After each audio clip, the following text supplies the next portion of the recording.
That's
Good evening, everyone. Tonight is Thursday, May 11th, 6 o'clock, and this is the Public Works Committee agenda. At this time, if the clerk can please take the roll on attendance.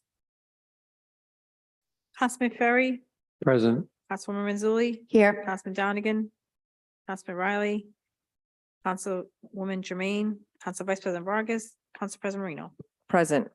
And for the record this evening, Council Vice President Vargas, who is the chair of this committee, she had a previously scheduled commitment and was not able to make it. Councilwoman Jermaine, the vice chair of this committee, had a medical emergency with her son breaking his arm this afternoon, and our best wishes are with her and her son as he recovers.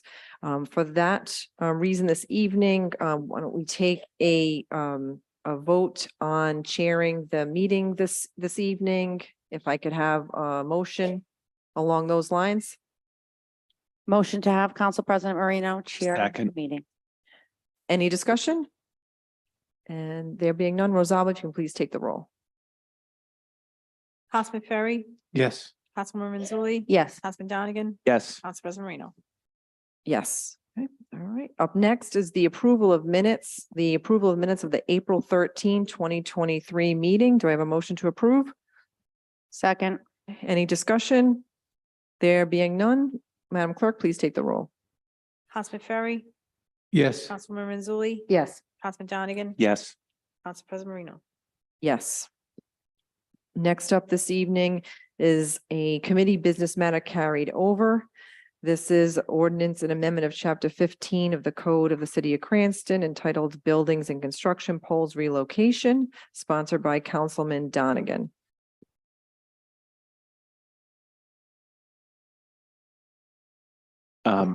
we, when this was initially heard, there were conversations, legal counsel, that there were some amendments that were required.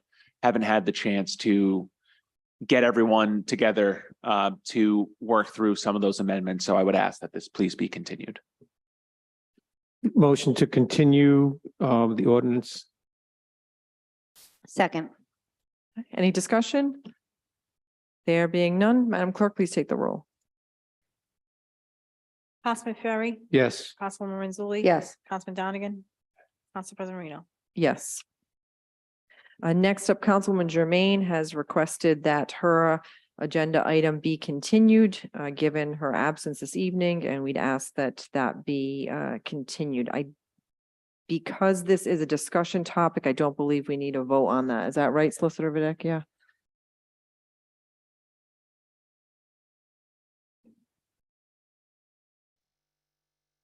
I'm not sure was this originally under council communications originally? Was this under communications originally? Well, it says committee business matters carried over. I don't think a motion is necessary then. We could just continue it. And no objection from council members, right? No. Okay, we'll just continue that one agenda item for her request to next month. At this time, next up is public comment. I would ask that we will take a public comment. If you can please state your name and address for the record, and please keep your comments limited to 4 minutes on docketed matters. First, we will take public comment in chambers.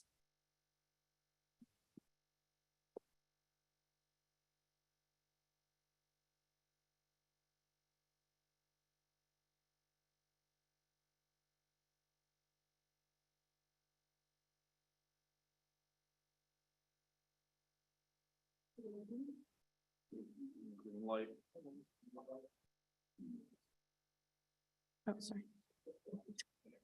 Hi, sorry about that. I'd like to thank the council for giving me a few minutes tonight to speak with you about Budlong Pool. My name is Susan Blake. My name is Susan Blake, and my address is 173 Grand Avenue in Cranston. I'd like to speak about Budlong Pool for a few minutes, specifically attendance. According to rough numbers provided to me by Director Tisaglia, the approximate average daily attendance at the pool during the last summer that it was open was 220 people a day. 220 people a day times $5 each to enter, not including people with passes, equals $1,100 a day. If you take the 6 weeks that the pool is open, times 7 days a week, that's 42. If you take that $1,100 a day and you multiply it by 42 days, it comes out to $46,200 worth of straight cash revenue at the door. The mayor's current pool plan will hold 100 people at maximum capacity. So the city will be turning away or excluding an average of 120 people every single day, and or people who are just not going to want to come to a wading pool. That represents that losing 120 people a day represents a loss of $25,200 for the season with a wading pool. Prepare for exponentially fewer residents to come to the pool at all, because those who actually swam in the deeper 2/3 of the pool won't want to stand in a wading pool. The Rhode Island Historical Preservation and Heritage Commission wrote in 2019, quote, measuring at approximately 1 million gallons, the Budlong Pool remains an essential element of summer fun locally. That was an article written by Jennifer Robinson. The more I speak to people about the reality of what the mayor is proposing, and I listen to their stories and clear expectations for the pool, I can't help but wonder what the advertising spin will be used to promote this new facility to the excluded residents. How are we supposed to feel about having less? How is an upgrade turning into a downsizing? Why should residents rejoice in their fantastic right-sized pool being gutted and buried, leaving behind a tiny wading pool? We are over 80,000 residents, and we want the pool that was gifted to us to be restored and for everyone to be able to swim and learn to swim in. I realize that in hindsight, everything is 2020, but I suspect that either the mechanical and structural situations are being embellished to scare us into being grateful for a wading pool, or a dangerous situation is being exposed and the city will lose the trust of the residents about safety. I'm very interested in hearing about the condition of the pool from the former Parks and Recreations Director at some point. Were there structural issues so grave that the pool was closed when the pool was closed for the pandemic? And if so, this means that the city knowingly allowed innocent swimmers of all ages to be exposed to imminent danger. Yet the huge pool was filled with water and opened every single year, that this was known, even if only by one person. Is the city planning to rename the site the Budlong Wading Pool? Because that's exactly how the smaller pool is described in the Federal Hill Group proposal on page 9. And their proposal reads, quote, "In contrast with option 1, the existing pool will be removed and the area that the pool occupied will be modified to provide the following, quote, a wading pool that will be approximately 8,000 square feet in depth, ranging from 2 to 5 feet," unquote. And that pertains to both options 2 and 3. Option 1 from Federal Hill Group was to fix the existing pool structurally and mechanically, as well as the bathhouse. And it was the least expensive option. Even knowing the problems, it was the least expensive. So with up to $4.75 million to spend on this project, why don't we do that? I won't accept anything less than making Budlong Pool whole again, to use legal terms.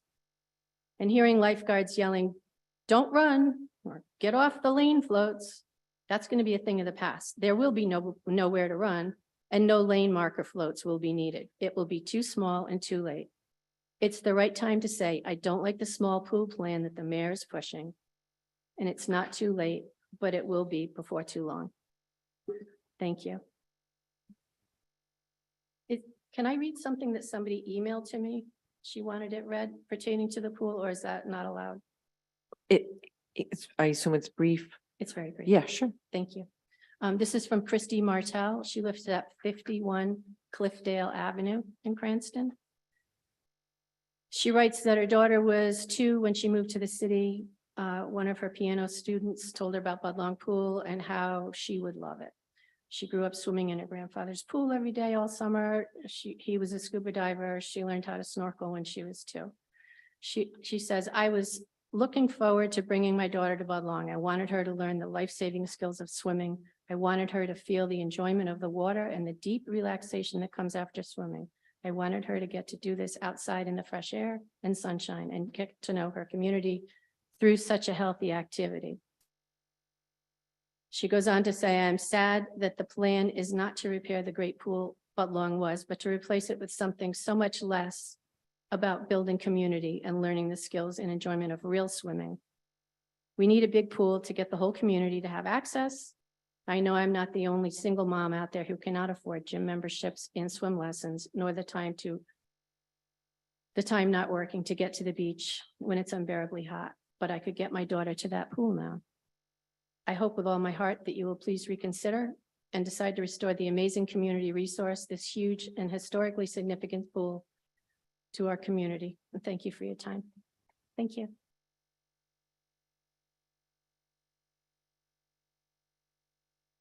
Karen Rosenberg, 46 Bow Street in Cranston. And I just wanted to also address the Budlong Pool and just say that I think that one of the major problems here feels like there's a lack of transparency. It's not really clear to me what the plan is for the pool even now. I mean, people are referring to the Federal Hill Group report, but I don't know whether it is one of those plans that the mayor plans to move forward with. But I think that there's going to be, a huge problem with public outcry and with just people questioning the lack of straightforward process.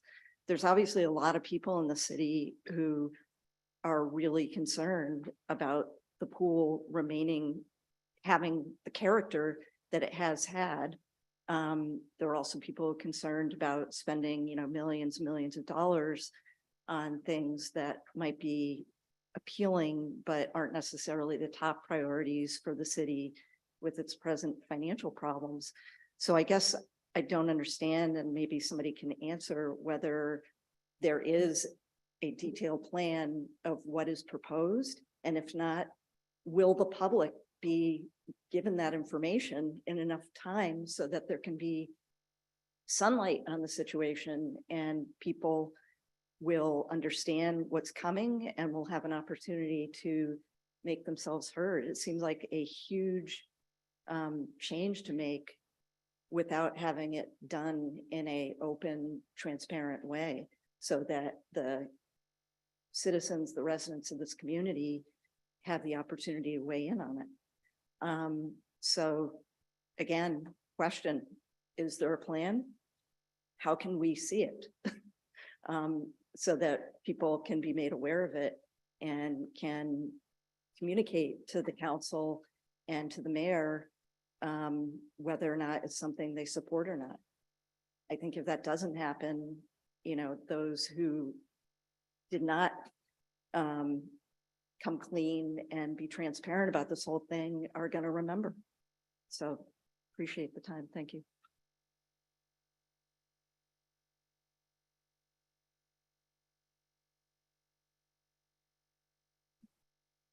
Hello, my name is Cheryl Del Padre, D-E-L capital P-A-D-R-E, of 100 Betsy Williams Drive in Cranston.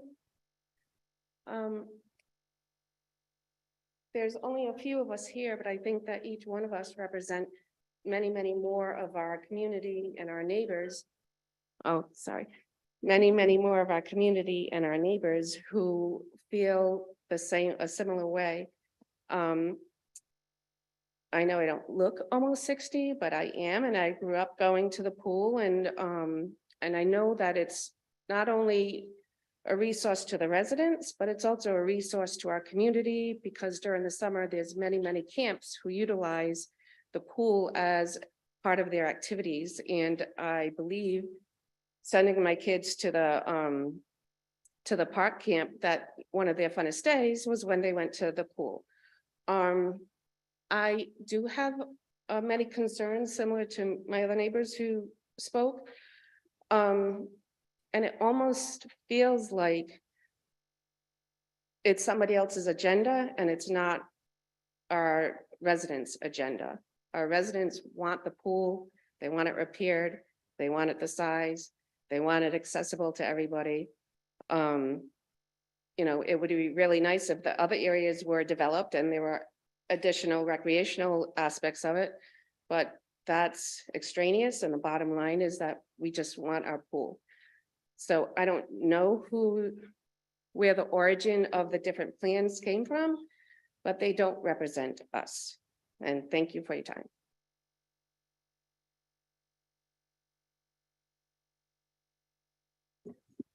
Anyone else in chambers on public comment?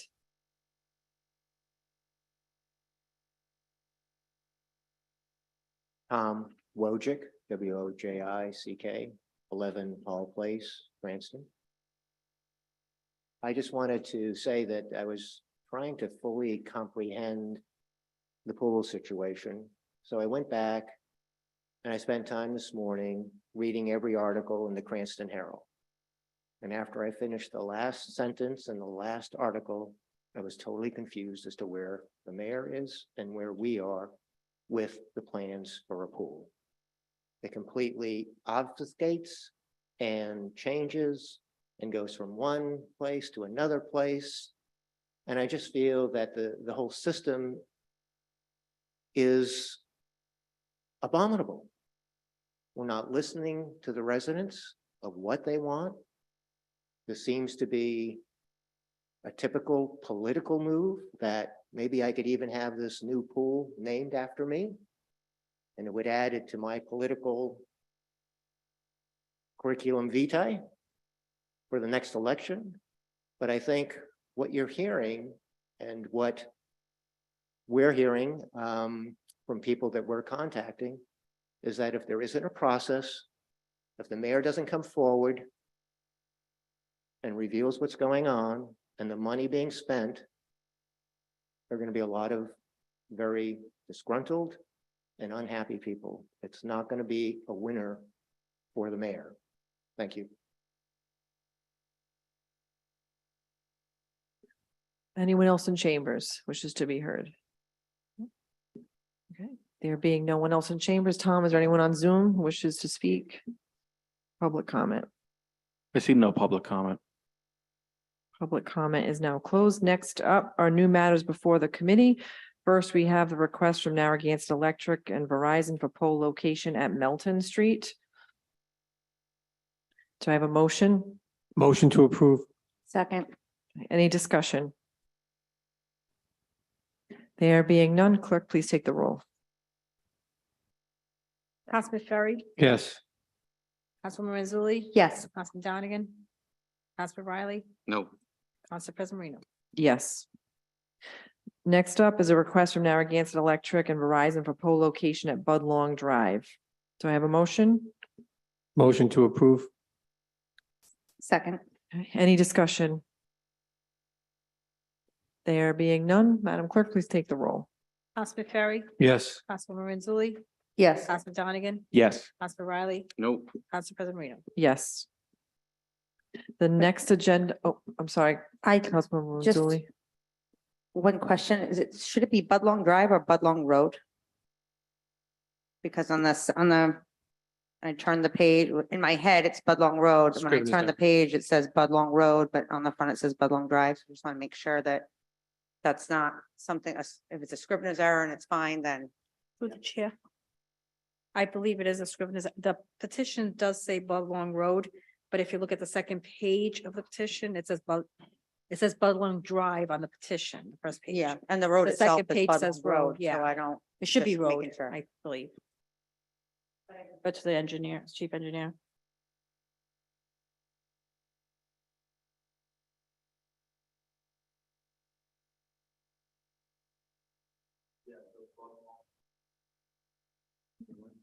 The Budlong Drive is incorrect. It's Budlong Road.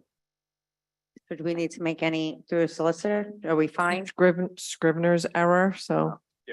Okay. Thank you.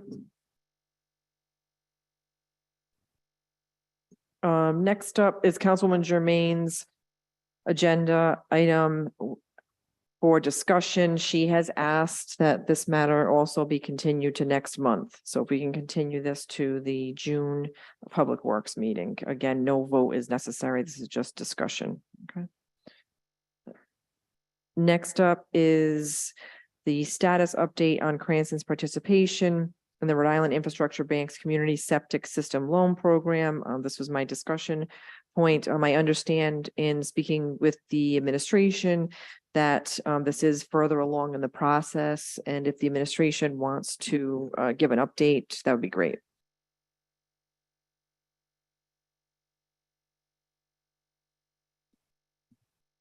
Yes, that's correct. We have made some progress in the last month. I'm happy to report that Public Works has completed our draft of the on-site wastewater management plan and has submitted that to the Rhode Island DEM for their comments. We heard back that it will take about 2 to 3 weeks to hear back from them. And that will be the QA/QC period where we get to, fine tweak all the verbiage. The outstanding items would be that as prior to final approval from DEM, the city needs to include a resolution as part of that submission package. The city has prepared a resolution, and the latest update I have is that we have submitted it to be sponsored by Council President Marino, which should be heard over the next city council meeting for approval. Other than that, the legal department is working on finalizing the loan agreement between the city and the property owner, just to protect the city in the event that a property owner does not fulfill a loan payment.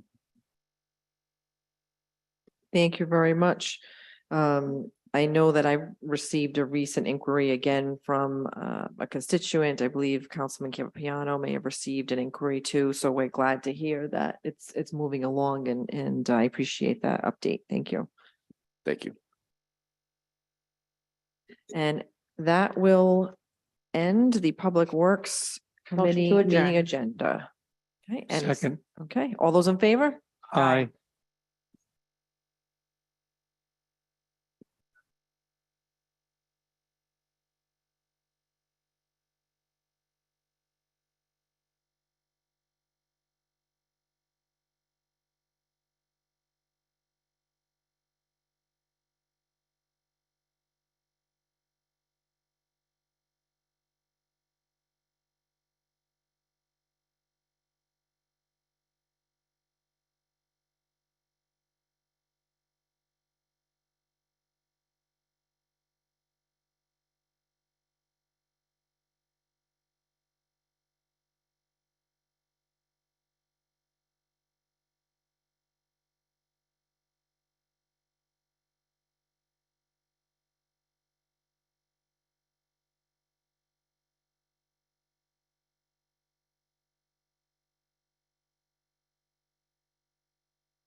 Okay, good evening.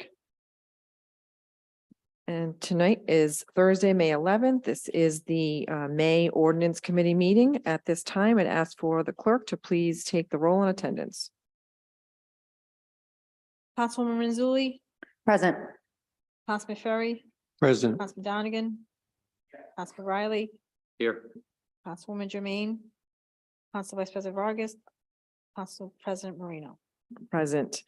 Similar to the Public Works meeting, I just want to note for the record that Council Vice President Vargas had a previously scheduled commitment as the chair of this committee. Then the vice chair being Councilwoman Jermaine, she was planning on attending, but she had a medical emergency with her son breaking his arm this evening. For that reason, I am pinch hitting as the chair of ordinance this evening, and similar to Public Works, if we could take a roll or a motion. Like to make a motion for Council President Marino to act as the chair of this meeting. Second. Any discussion? There being none, Madam Clerk, please take the roll. Councilwoman Mazzulli. Yes. Councilman Ferry, Yes. Councilman Donegan, Councilman Riley, Yes. Council President Marino. Yes. And first up this evening is the approval of the minutes of the April 13th, 2023 Ordinance Committee meeting. Do I have a Motion motion? to approve. Second. Any discussion? There being none, clerk, please take the roll. Councilwoman Mazzulli, Yes. Councilman Ferry, Yes. Councilman Donegan, Councilman Riley, Yes. Council President Marino. Yes. Next up is business matters carried over to 23-04 ordinance and amendment of chapter 15 of the code of the city of Cranston entitled Buildings and Construction. Led Safe Homes is sponsored by Councilman Donegan and co-sponsored by Councilwoman Jermaine.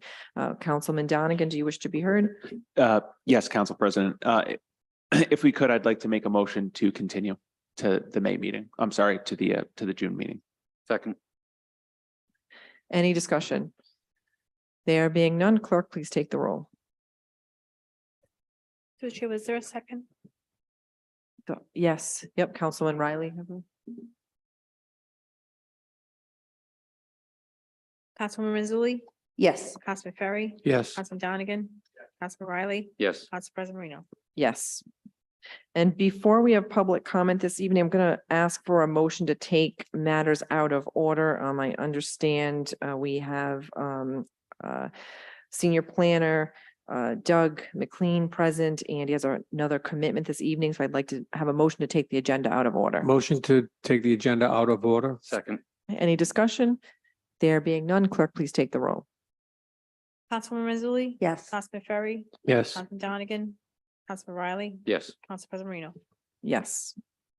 I would like to now move to new matters before the committee, and we will hear 3-23-05 ordinance and amendment of chapter 17 of the code of the city of Cranston entitled zoning, change of zone 1388 and 1390 Cranston Street, Knights Corner Development Project, sponsored by Councilman Poplawskis. I would ask committee members to hold off. I'm not going to be entertaining any motions at this time.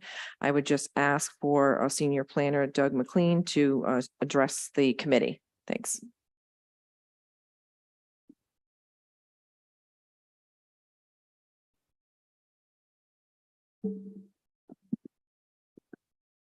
Would you like me to speak first? Yes, please. Great. Yep. This is just as a very brief update from planning staff. There may have been confusion because there was a late change to the recommendation letter that was provided by the Plan Commission. There was a letter dated May 5th, and that was then replaced with a letter dated May 10th. I just want you to know that none of the substance of the recommendations had changed. On May 5th, I was out of the office, and I think staff processed that in the best way they saw fit. Based on legal counsel's guidance, we're revising it to show that there were two separate motions made by the Plan Commission on that evening. One was a motion to recommend that you revise the ordinance, and it's a matter of the parking per unit count going from 1.25 spaces per dwelling unit to 1.5. That was a motion that was unanimously voted on by the Plan Commission. There was then a separate motion to send a positive recommendation to this group along with that consideration. So it's a minor thing, but we wanted to make sure that it was conveyed to you correctly. If there are any questions or confusion about it, I'm very happy to speak to it. And I would note, I don't think that particular item was of great contention at the previous meeting. I think the applicant has already intended through its master plan submission to provide, up to or to meet 1.25 units or 1.25 parking spaces per unit. But this was really meant just to clarify. Any questions? I'm available. Thank you. And so just to be clear, the May 10 letter from the Plan Commission to this committee just sets forth a recommendation to amend the current proposed ordinance to change the parking requirement from 1.25 spaces per unit to 1.5 spaces per unit. And that received unanimous approval from the That Plan did. Commission. Yep, the recommendation to amend received unanimous, as well as the recommendation for a positive, to send to this group a favorable recommendation in general, received unanimous approval. All right, thank you very much. At this time, I will, before I allow public comment, I will have the representation from the developers on this particular Knights Corner development project have an opportunity to speak and be heard. Thank you very much, Council President Marino. For the record, Robert Murray, 21 Garden City Drive, Cranston, and I'm here tonight on behalf of 333 Main Street LLC, the applicant of the Knights Corner project at 1388, 1390 Cranston Street.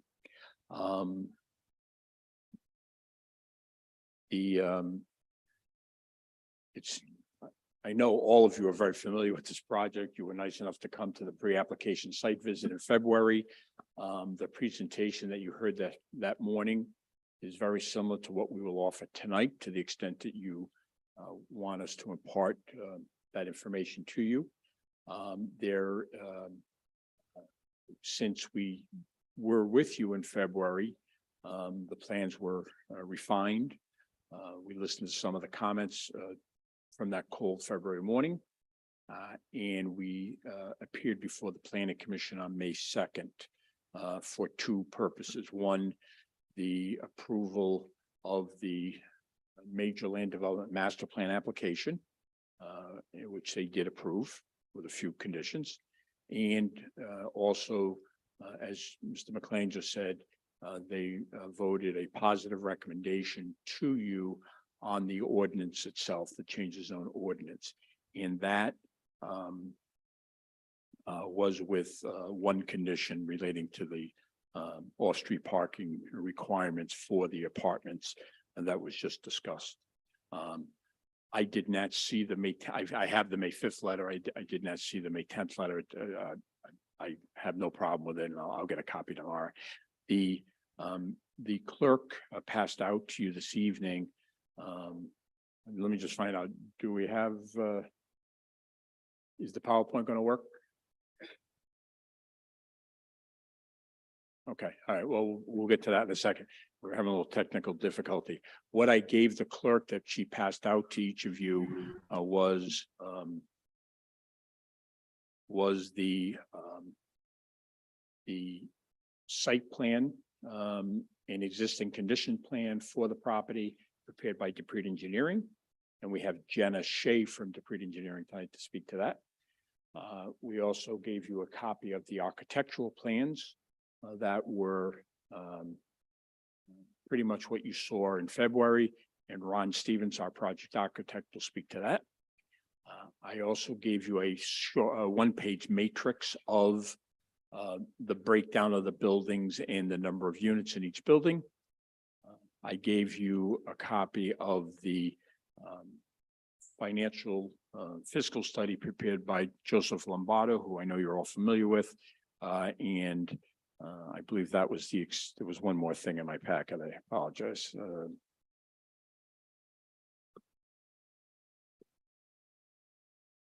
Yeah, fixed microphone here. And I'm sorry. And the last thing that I gave you was a copy of the decision letter of the master plan That was just recorded today in the land evidence records. Mr. McLean prepared that. That's just some background material for you. If I might just, let me just talk about the ordinance itself, for the sake of time. This ordinance, which is 3-2305, sponsored by Councilman Paplakis, is very similar to the ordinance that you approved last month for the Cranston Printworks project, and similar to the ordinance that you passed for the Legion Bowl project. It sets forth a rezoning of this industrial property from its current zoning of M1 industrial district to a C2 zoning district with some specific conditions. The C2 zoning allows the multifamily use, and that's the primary use that we're seeking approval for. The ordinance allows up to 160 units of multifamily. The plan that's before you this evening and approved by the Planning Commission was for 156, so we comply with that.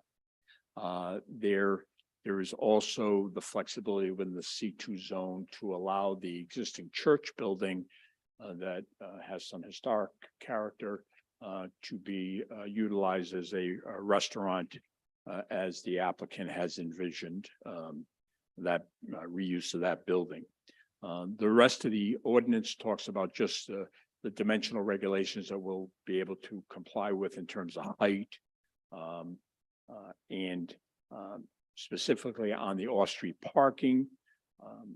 When we introduced this ordinance, because of the constraints of the clerks and the council's process, when you have to submit ordinances, it was proposed at 1.25, and you'll find that language on line 82 of the ordinance, 1.25 spaces per dwelling unit. And we will comply with the standard parking requirements for the restaurant of based on the number of seats. You need 1 space per 3 seats. After we submitted the ordinance, it was a little ahead of us. We refined the parking plan for the master plan, and as submitted to the Planning Commission and before you this evening is a parking scheme of 1.5 parking spaces per unit.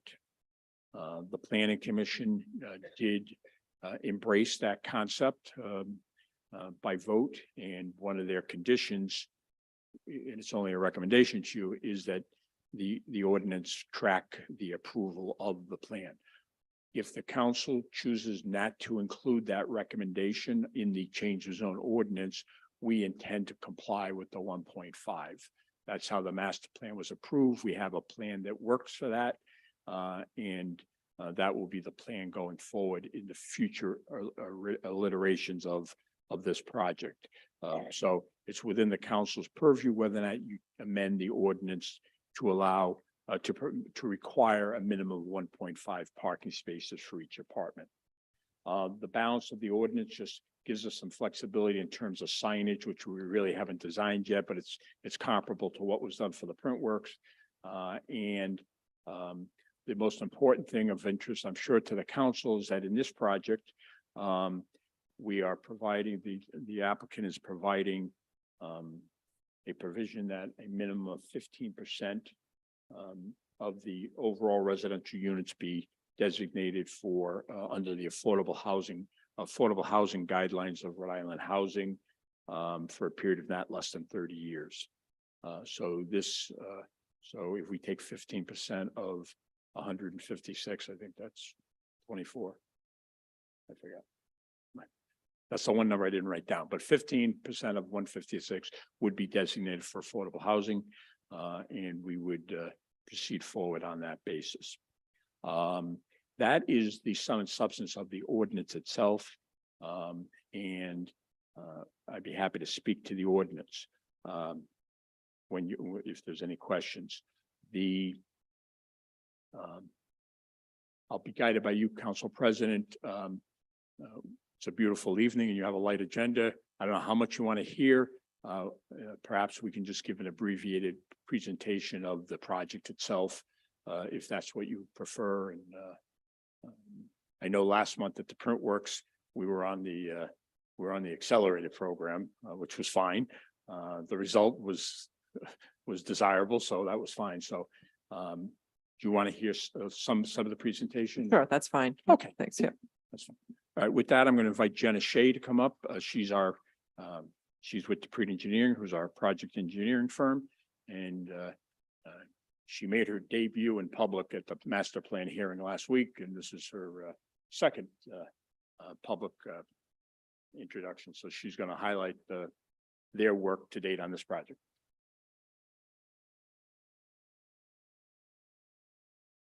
Good evening. My name is Jenna Shea, and I am a project manager at Dupree Engineering. And I'm here this evening I'm going to provide you just a bit of information, a quick summary, and if you have any questions, feel free to ask me at the end of my presentation. So the existing site has a church building located in the front of the property. The property is located on the corner of Cranston Street and Dyer Ave in Cranston. And directly to the right, as you can see on the plans, there is the fire station. So for this site, the cover is currently both paved and wooded, and the topo slopes towards the left of the page, towards the Pecasset River. Although we're located directly adjacent to the Pecasset River, we are not located within the 100-year floodplain. The rest of the back of the property, where it's wooded currently today, drains down towards an existing low spot in the southwest corner of the property.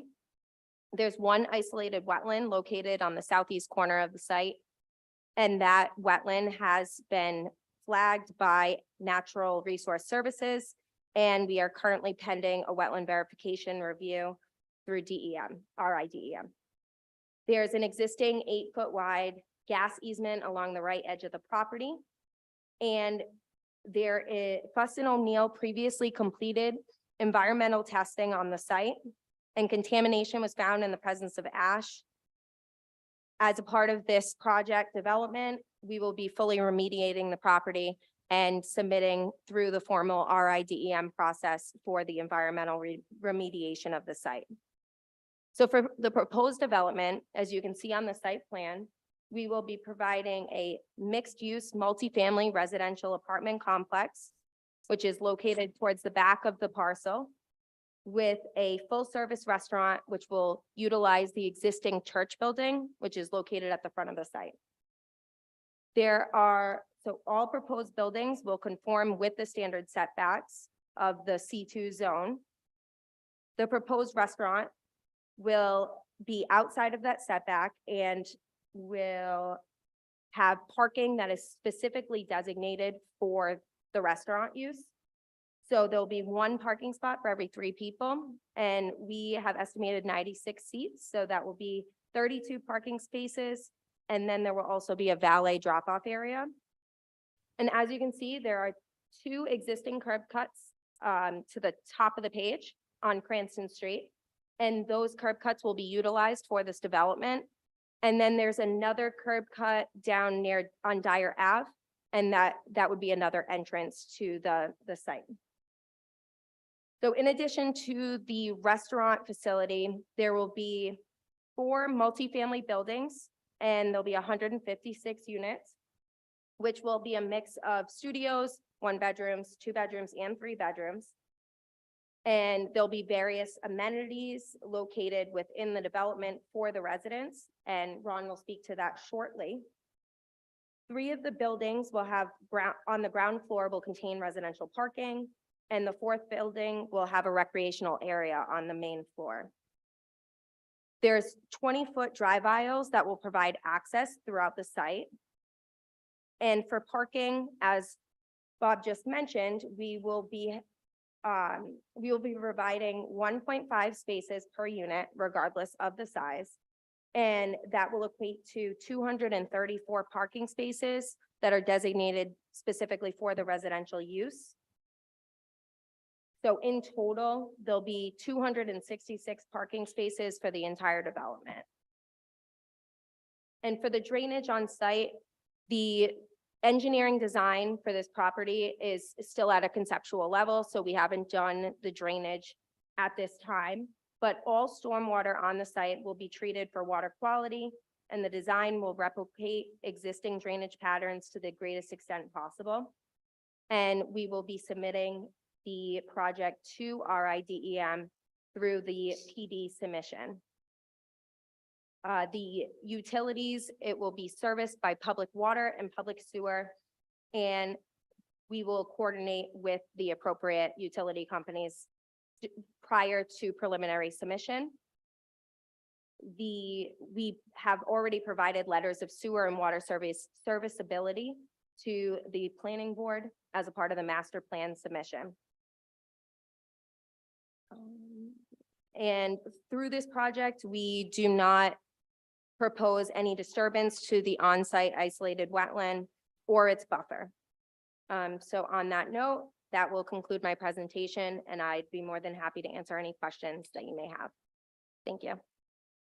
Thank you. I'll wait till the end, Jenna will be available if you want to do it that way. Our next presenter is Ron Stevenson, our project architect. Before he comes up, let me just clarify. I've since got my calculator. Based on 50%, we would be at 24 units of affordable housing. I apologize, I didn't have that readily available. I also failed to mention that obviously this is an important pillar of this project in terms of the zoning. You know, there are many levels of review to go forward, not necessarily with the council, but as you know, in order, once we have our master plan, which we have, we would then have to go through DEM to get our permits. Then we would go to the Development Plan Review Committee, the technical review process in the city, within the city departments.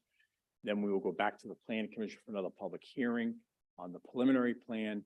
And then there would be a final plan stage. So there's still road to travel on this, but I meant to explain that process going forward. So with that, I'm going to ask Ron Stevens to come up, our project architect, and he can share his involvement today. Good evening, everyone. My name is Ron Stevenson. I'm with South County Architects, Architecture and Design. So I'm excited to work on revitalizing this site because it is vacant in the back. And as you can see within this rendering bird's eye view, we have 4 5-story buildings, and floors 2 through 5 are all the same. It's a mix of studios, 1 bedrooms, 2 bedrooms, and 3 bedrooms throughout. And, you know, the buildings intentionally are spread out, so the parking works around the buildings, and people can park in front of their building. 3 of the buildings have parking on the ground level. So as you drive in, you drive under the building and you park. There's 18 spaces under each building. The 3 buildings that have the parking is the, I would say, upper left, and then the bottom left and the bottom right. So those 3 buildings have parking on the ground level, as well as bike racks. So if you're riding to work and coming back, you ride right under the building, away from the weather, and you get to park your bike and go into the elevator or stairs and go up to your apartment. The 4th building that is, I will say, the upper right, that whole ground level is a recreation space. And as you can see, between the 2 buildings, we have a full outdoor area that this recreation space will spill out to. So we have a tennis court that could be used as pickleball court as well, outdoor kitchen, fire pit, and, you know, a place to sit. Even if it's raining, you'll have cover over you. You can plug in your laptop and work from outside. So really just a community space for everybody to use.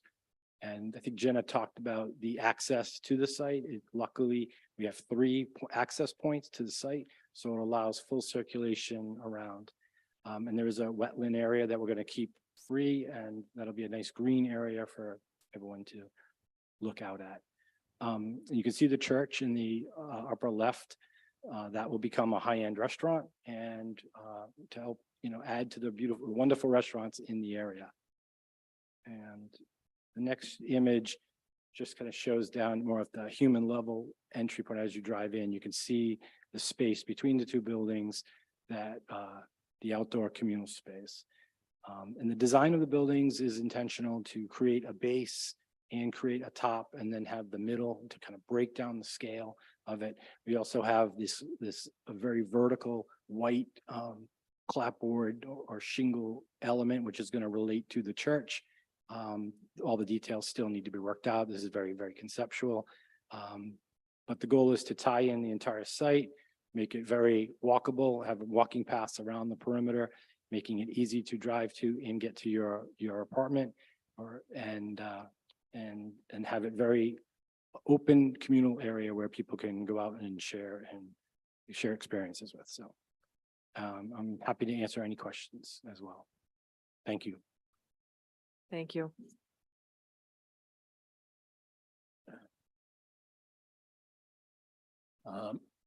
Excuse me, I also should acknowledge the presence of Jeremy Moses, who's the owner's representative. You heard him at the site visit in February. Jeremy is here again this evening. I apologize that I didn't introduce him earlier. When I asked Paul Bannon to come up, Paul is well known to the council as a traffic expert and was engaged on this project. He'll speak to his findings and recommendations for this project, but I just want to emphasize that we did a traffic study for the print works across the street and for this project. Paul did this side of the street. Vanas and Associates did the other side. And you heard from their representative, I believe, last month, or he was present. The planning department and commission required us to submit to a peer review process on both traffic studies. But as it relates to this, Park Corporation, we paid for Park Corporation to review Mr. Bannon's traffic study, make comments. That was all part of the planning commission process. We submitted a traffic study. They reviewed it. They had a few questions or comments. Mr. Bannon then replied to it. And as we stand here tonight, I believe we've addressed all comments or questions from the representative of Park Corporation. And so we'll, if we get back to the planning commission, we'll update them at that point. But the traffic study has been vetted by an independent agency on behalf of the planning commission. With that, I'm going to ask Paul Bannon to come up, just give highlights of his traffic study and how this project interacts with Cranston Street and Dyer Avenue. Thank you. Good evening. For the record, Paul Bannon, associate with Beta Group of Lincoln, Rhode Island. As Bob has indicated, this area intersection servicing roadways have been studied extensively over the last 3 months. And we got involved as part of this project, worked with the city to understand any concerns and issues that were raised through the other project. So as part of our effort, we completed a traffic counting program to document and confirm the information that was previously provided for the print works. We reviewed crash records from the police department to determine if there are any safety concerns relative to operations and safety in the area, specifically at the signal. We inventoried the project area for the physical characteristics for horizontal and vertical geometry of the roadway to ensure that safe sight lines were available for the points of access and egress to the property. We estimated future trips to the development based on the apartment land use and the restaurant use.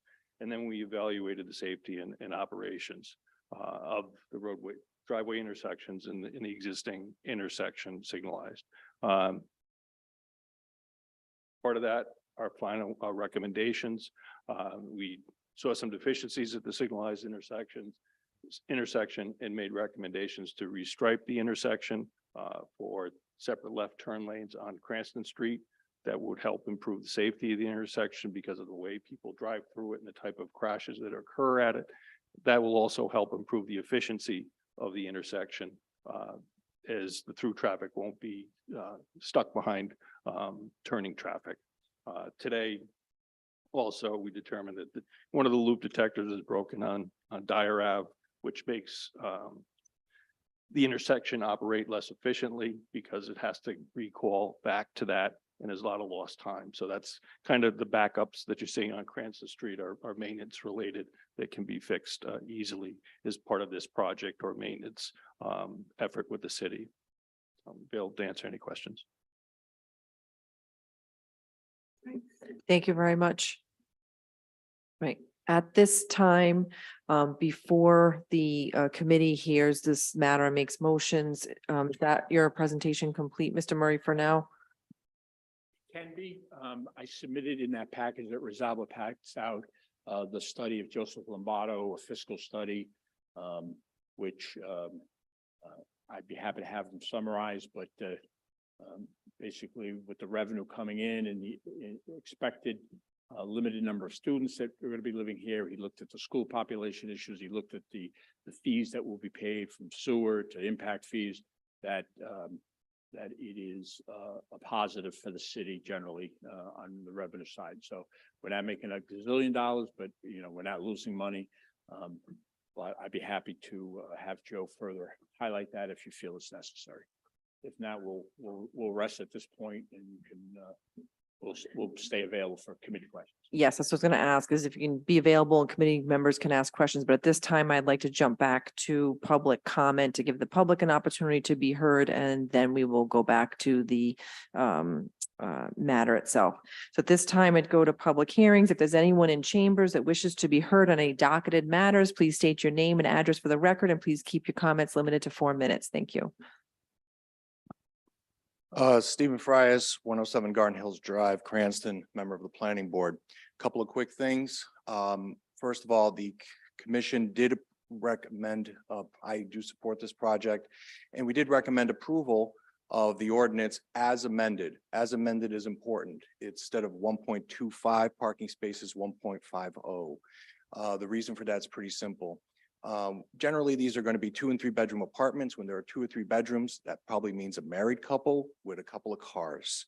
And we brought it down to 1.50 because we recognize that when there's only a studio or 1 bedroom, it's probably going to be maybe 1 car, 1.25 cars, because there could be a married couple, but it may not. And I would strongly encourage you to make that amendment on page 2, line 82, to that.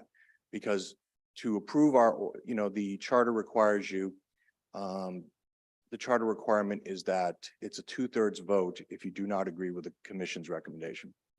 On the more important issue I wanted to talk about is the fiscal impact study. As you heard, Mr. Lombardo had an impact study that shows about a $20,000 net gain for the city, showing 14 students.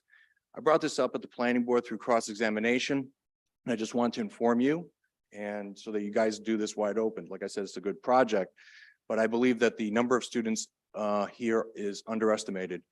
There are 16 3 bedrooms, 52 2 bedrooms. That's going to be more than 14 students. How do I know that? Because I got information from the schools and from the tax assessor's office of how many students are at our large properties, our large apartment complexes. So I went to the school department. I said, give me this number of students at these apartments. At Pocasset Village, which is slightly to the south, there are 43 students there at a 74 2-bedroom apartment complex. Okay. Riverbend Apartments has 105 students over there with 84 2 bedrooms and 33 3 bedrooms. So I even looked at Mr. Lombardo's viewpoint on Springfield, which is the 100 Elena Street apartment complex. He lists 9.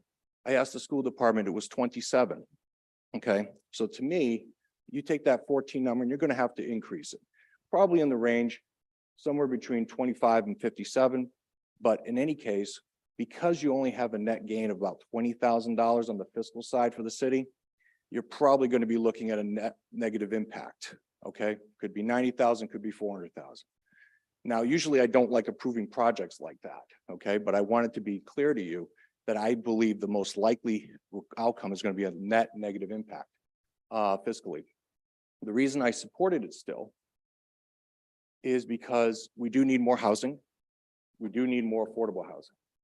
And Gladstone School, when it is completed, should have enough capacity to manage these number of kids, even with Printworks coming on.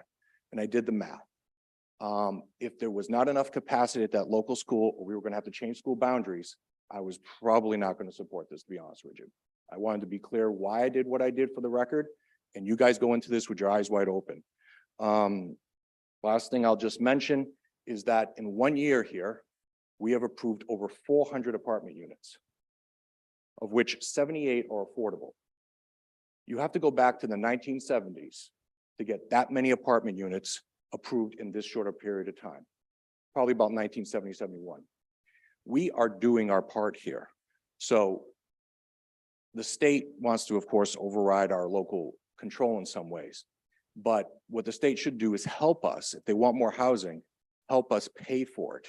Because these apartment complexes with large amounts of children will cost us money. Let's not fake it. So that's what I wanted to tell you all. You can support this project, but understand, I think there's going to be a consequence fiscally. I think we can handle it, but a lot of these kinds of apartment complexes, what I hope from the state, I think is going to cause a lot of problems. So this is my honest assessment. I can give you anytime you want documents I have from the schools and the tax assessor's office. Okay? If you have any questions, let me know. I'm sorry if I went over 4 minutes, but I try to be succinct. Any other members in chambers of the public that wish to be heard on any docketed matters this evening? No. There being no one else in chambers, Tom, is there anyone on Zoom that wishes to be heard on docketed matters this evening? There is no public comment. All right, thank you. At this time, public comment is now closed. Oh, sure. Yeah, you have a good handle on this project, and you all in various forums have expressed excitement as the developer is excited about it. I just want to clarify, my friend Steve Frias, I think he was here as not speaking, the planning commission speaks through the written recommendation. He is not the planning commission. He is certainly, as a private citizen, as a member of the planning commission, certainly welcome to come and entitled to speak. I want to be clear, the planning commission speaks through the written word, and you have their recommendation. And I disagree a little bit with my brother.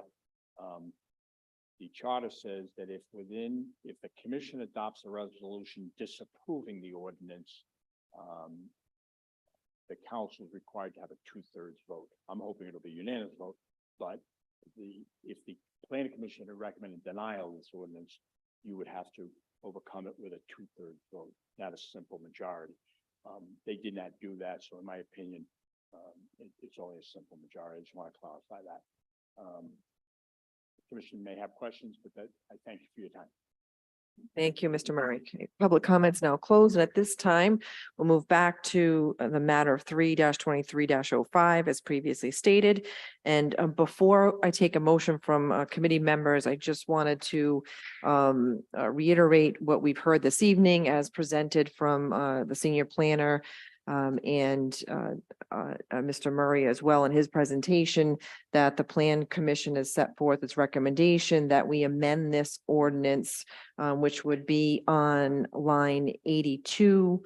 Instead of 1.25, it would read 1.5 spaces if we are inclined to accept the recommendation of the Plan Commission to make that amendment this evening. And that's all that I am to say at this time. I don't know if anyone is inclined to make such a motion. Motion to amend line 82 to 1.5 spaces per instead of 1.25 spaces per. Second. Okay. And any discussion at this time? Councilman Donegan. Thank you. Respectfully, I'm going to vote against this minor change. I think that due to the proximity to the bike path, as well as the fact that it is directly on a RIPTA line, I think this is a place where we could, I don't think more space should be taken up for parking. So I'm going to vote against this minor change. Any other discussion this evening on this amendment? Councilwoman Renzulli. Thank you. I would just like to ask representative from the apartment complex, how many more spaces does that actually total? Changing it from 1.25 to 1.5? I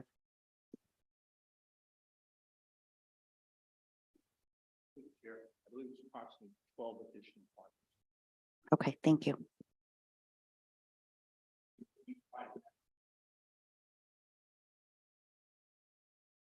Any other discussion? No. Okay, I will just say, I respect Councilman Donegan and his thoughts on that. However, I will be voting in support of the increase to 1.5 spaces per unit, particularly since there are several 3-bedroom units.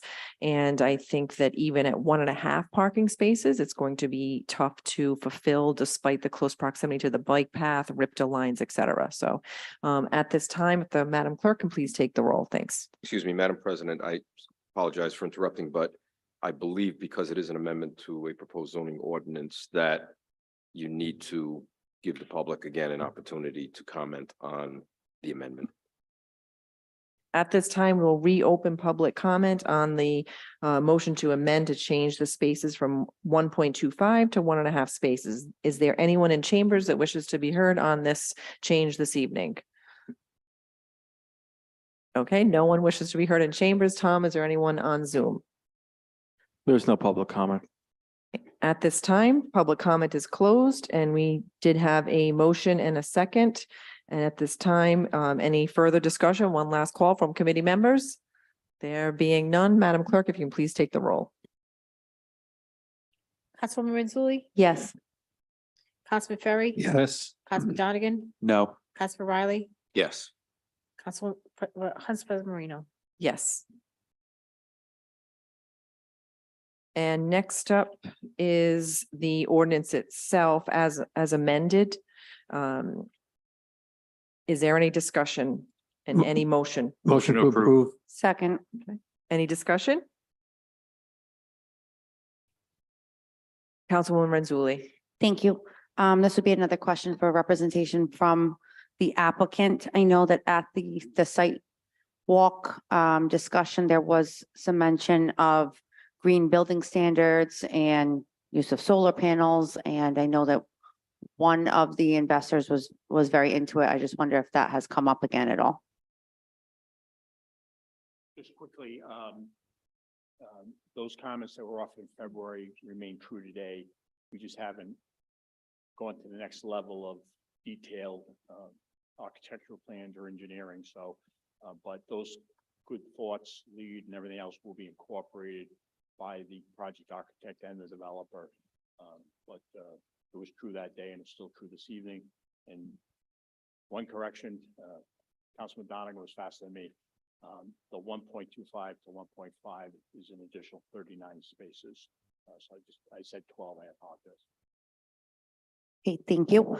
I, for one, was very impressed that day with the willingness to do the green standards as well as the willingness to bring in the affordable housing. So I am a big fan of this project and I hope to see it go forward. Thank you. Councilman Ferry. Yes, assuming this passes tonight and we get to vote for it at full council, are we going to get to see whatever traffic plan is going to be presented for that intersection? Because as a person who uses that intersection every day, it's almost impossible to maneuver currently. And I know you're addressing it and we have the development across the street. So are we going to get to see anything on paper before we vote on this? Because it is something that is really needed in my eyes personally. So I know there's going to be a plan, it's being discussed, but are we actually going to get to see what the plan is before we vote on this? My understanding is it will be in the hands after we vote on approving this ordinance. It will be with the Development Plan Review Committee and within the Plan Commission, but maybe I'm not correct in that assumption. If Solicitor Radecchia has any comments on that? I would have to defer to Solicitor Marcella, who handles, he represents the Planning Commission. I have to confess, I'm not, it's very detailed, very complex. I would defer to him. Yeah. And Attorney Murray, if you want to be heard on that issue. Just very quickly, we're not prepared tonight to show you the actual plan. Mr. Bannon will come back up and talk in further detail. Let me give you the Bob Murray explanation. There is discussions with the peer review at Park Corporation, Vanas on behalf of Brady Sullivan at the Printworks, and Paul Bannon on this project. What's envisioned is there will be a restriping to add a left-hand turn at Cranston Street. There is a loop detector right now not working that could be fixed probably by the city in short order, which would help the timing of the light. So we believe that with the improvements that we will propose in concert with the city, it will improve. My suggestion, I'm sorry, I will make the commitment to you that when we're at that point, going back to the Development Review Committee, I will make certain that the council is provided what's planned. You'll have an opportunity. I'm not sure within this forum, but I will work with the council and you particularly to give you a preview of what we're talking about so you'll understand it and we can answer any questions. Because as everyone knows, there is a fire station there, and if you've ever been at that red light, when the rescue squad's trying to get out and there's 15 cars in line, it's just mayhem. So that's why I'm mainly concerned about it, because of the fire station. Thank you very much. Any other discussion this evening? Councilman Donegan. Thank you. I'd just like to say that, this being in Ward 3, I was very excited when this project first came to my attention. It's an area that, I live in fairly close proximity to, and certainly have many memories driving by that church and the Printworks.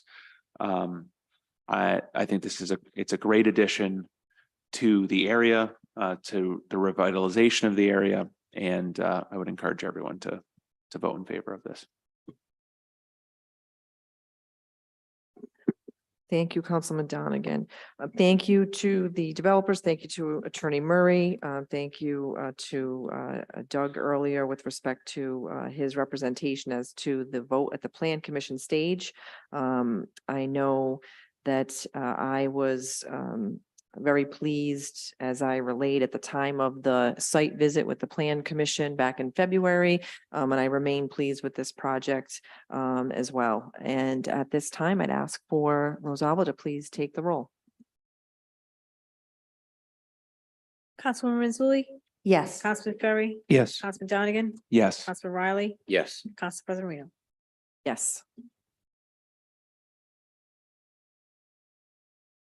And at this time, next up is a motion to adjourn. Motion To adjourn, second. All those in favor say aye. Aye. Ayes have it. Good. That's it. The Finance Committee, 5 minutes.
Have a nice night.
If council members could please take their seats, we're going to get started.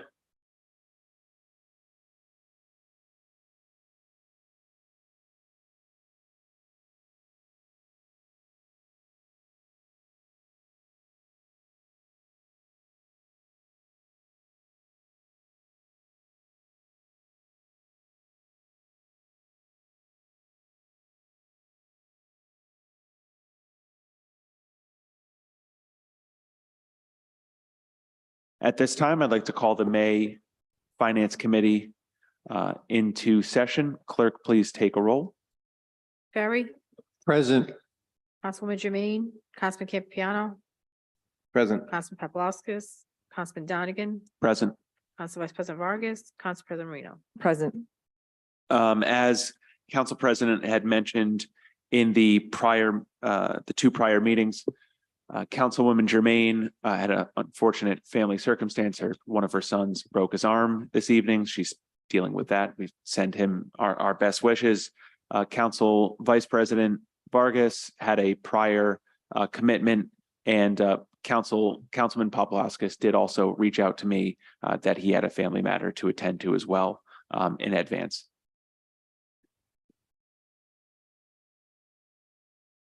At this time, we'll entertain a motion for approval of the minutes from the April 3rd, 2023 meeting, as well as the minutes of the April 13th, 2023 So moved. special meeting. So moved. Second. Any discussion? Seeing none, all in favor, say aye. Aye. Committee business matters carried over. Under my communications, we had questions about the expiration of a liability policy. Director Zadelis, is there any update on that matter? Mr. Chairman, we still owe a little information to the company that's going to provide us a quote, one company. So that should be wrapped up. You know, got sidetracked because of the budget, but that will be wrapped up expeditiously. Thank you. To the clerk, if we could continue that to is next month to the June meeting, please.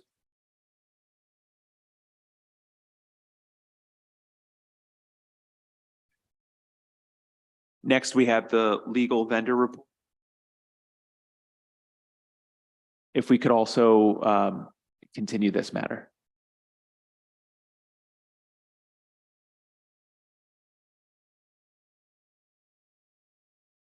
We have ordinance 2-23-07, ordinance and amendment of Title III of the Code of the City of Cranston, 2005, entitled Revenue and Finance, Chapter 3.97.030, 15 years economic development tax incentive program for property located at 661 Park Avenue and 271 Doric Avenue, tax stabilization, sponsored by Councilman Ferry, co-sponsored by Councilwoman Ronzulli. This was continued in March as well as in April.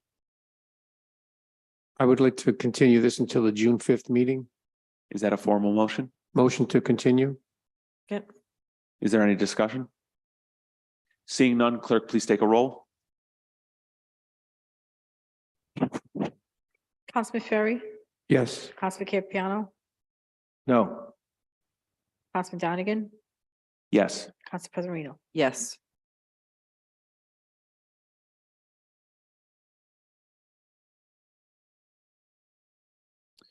Next, we have ordinance 3-23-01, ordinance transferring $350,000 from the American Rescue Plan Act grant fund for engineering design development cost for construction of a Budlong pool and partial renovation of an improvement upon the property.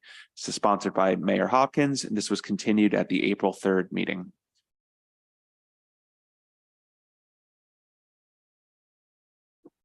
Recognize Director Moretti. since this was referred, the budget is basically passed. The capital budget's been approved. As you know, in that budget was a up to a $4 million line item to use ARPA funds for paying for the Budlong pool.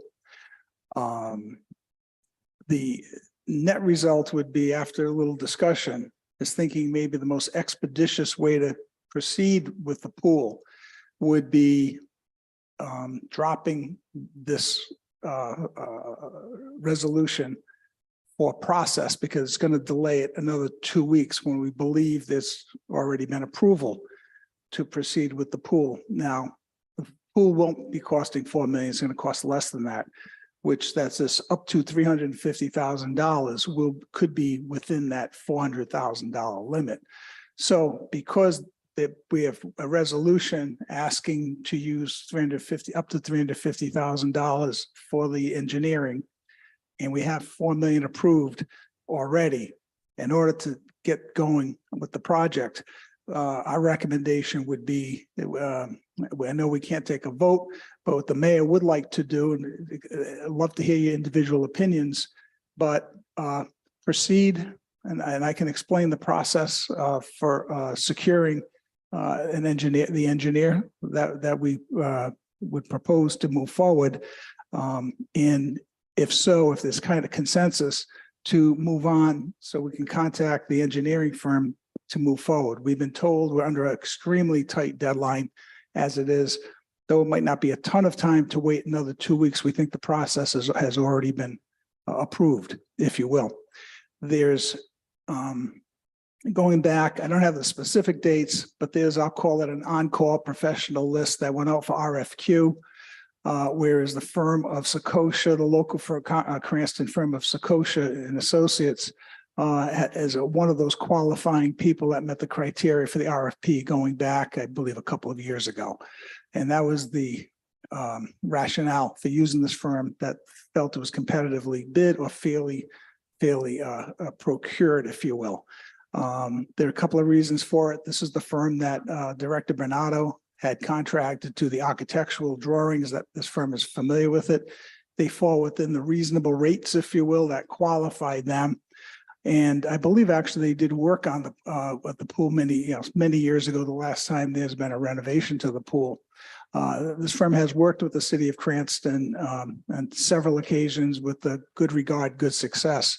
So the long story short is, we believe, if we don't receive any objection here, to proceed in the interest of saving time, to proceed to contact Sakosha and Associates to begin the engineered drawings for a pool, versus waiting another two weeks or so if we have to, just trying to isolate approval of the resolution.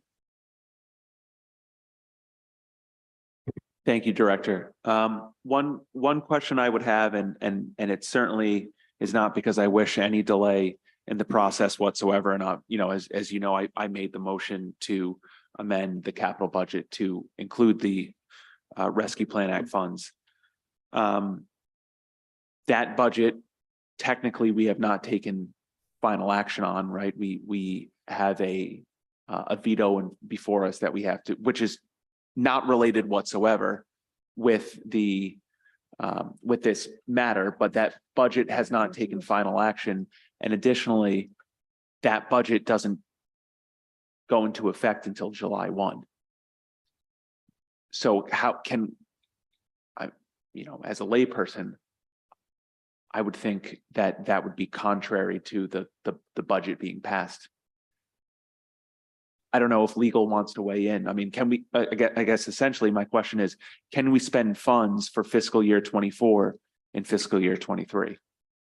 And have we legally approved a fiscal year 24 budget yet? If the answer to those questions are no, then I would say we should move forward with this to not delay anything. I think the question is a blend of legal and finance. So my understanding is that the mayor has sent the veto message, correct? Is that scheduled for override Monday? Monday.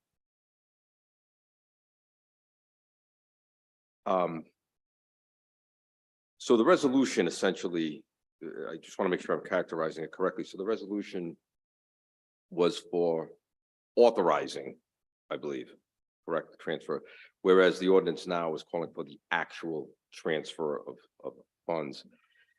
I think I would need to just, for a moment, I just want to talk to the finance director just for a moment, so I have a better understanding. Again, it's because it's an ARPA fund, and I'm not sure that I completely understand the accounting when it comes to ARPA funds. But if you could just give me just a moment, I just want to consult with the finance director for a moment.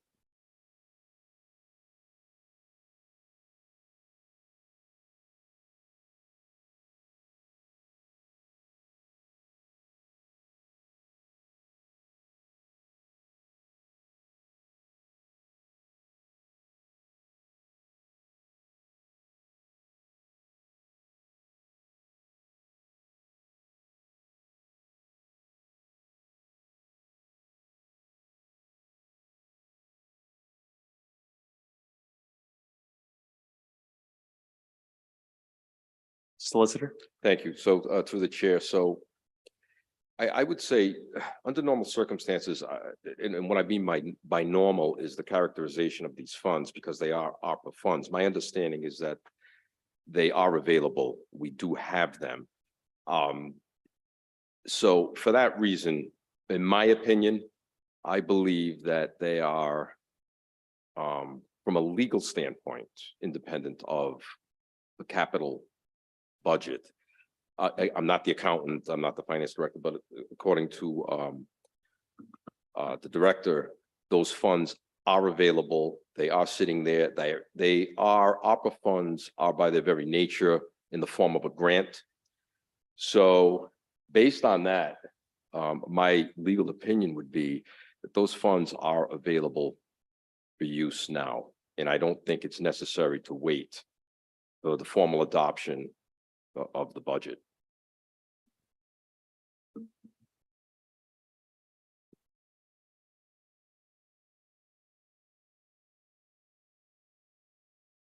Yes, my follow-up question would be, and you know, again, I want this project done now. I'm not in any way trying to delay anything. I'm trying to make sure that we're covering our bases to get this done as quickly and efficiently as possible.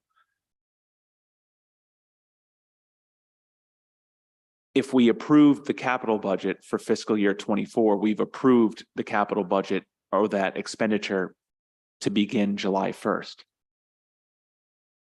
So we should approve, in my opinion, this ordinance that is before us, because that would authorize the spending of that money right now. Whereas if we were to withdraw the current ordinance before us, we would not have granted authorization to spend that money immediately. Whereas we've only approved the expenditure of those funds to begin July 1, which would delay the process. Through the chair, I think there should be some consideration about the process where it's May 11th. By the time everything's finalized, the distributions probably will not start until the new fiscal year is in place. They still have to get what requirements the administration wants. They have to get the contracts together. So I believe that if you didn't approve the 350, I still think it would fall within the confines because you're about 45 days out and it probably will take that long to get the process and the first invoice to be sent in, which would fall under the approval, which should happen Monday night. Council President. Yep, if I could just jump in. I think it might be helpful if perhaps we move ahead with the ordinance tonight, assuming that it does get approved, which we can have discussion on. If it does, then if it turns out that that the funds won't be expended, this ordinance isn't necessary, then it can be withdrawn before it comes before full council. But the best process to move this ball forward is to have the vote proceed this evening on this ordinance so that we can get this pool up and running and moving along as soon as we possibly can. We concur. That makes sense. We could always withdraw it. We're certainly not going to duplicate the spending, so it's kind of a little insurance policy. Councilman. Are we assured that this is not going to cost $4,350,000 if we approve this tonight?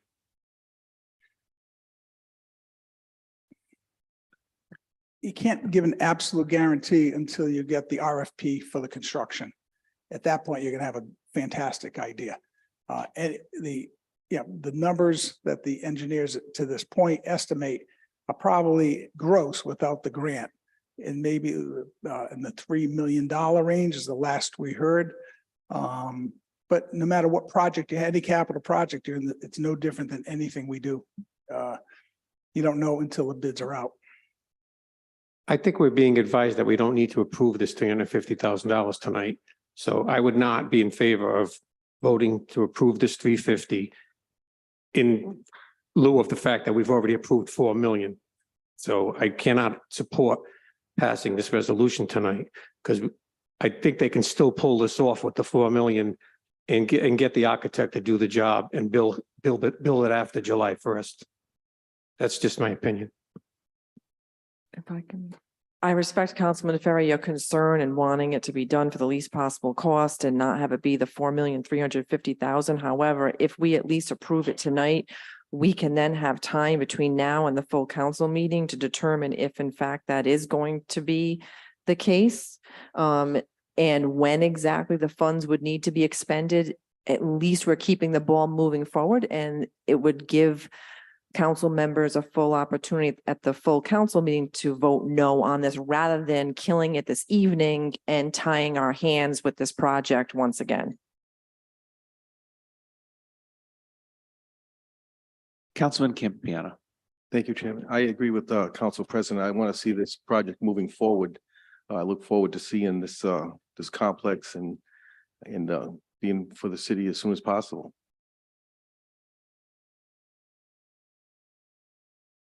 Director Murray. And to be clear, I think we're all in agreement. The scope of the project would be renovating the bathhouse in order to be ADA and health department compliant, and to build a swimming pool of adequate size to provide for those 225, 300 people a day, not a waiting pool. And if anyone from the council or the public wishes to contact the mayor's office, we'll be happy to discuss this with anyone. But I think we're all in agreement. It will be a swimming pool with plenty of room, but no more than that. And maybe, but not this phase 2, phase 3 is merely a concept down the road, if fully vetted, fully approved, but no plans for that at this time.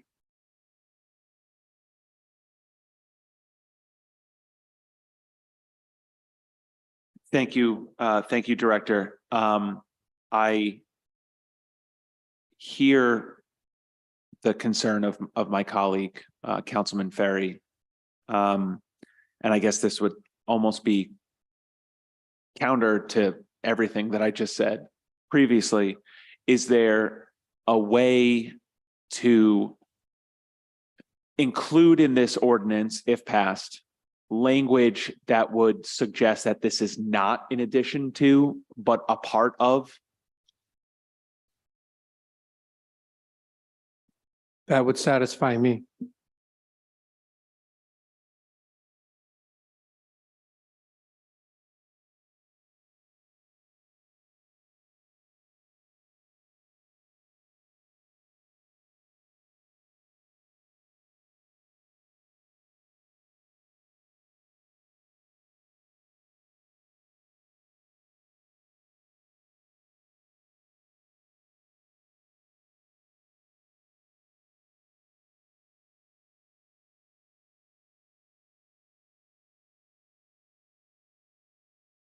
So the question is,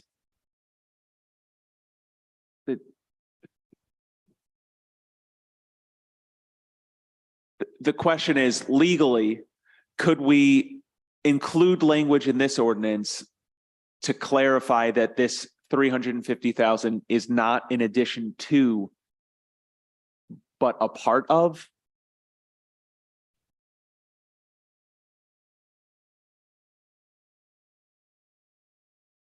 The short answer is, I don't think you can. No, I don't think you can put that type of limiting language in this type of an ordinance legally.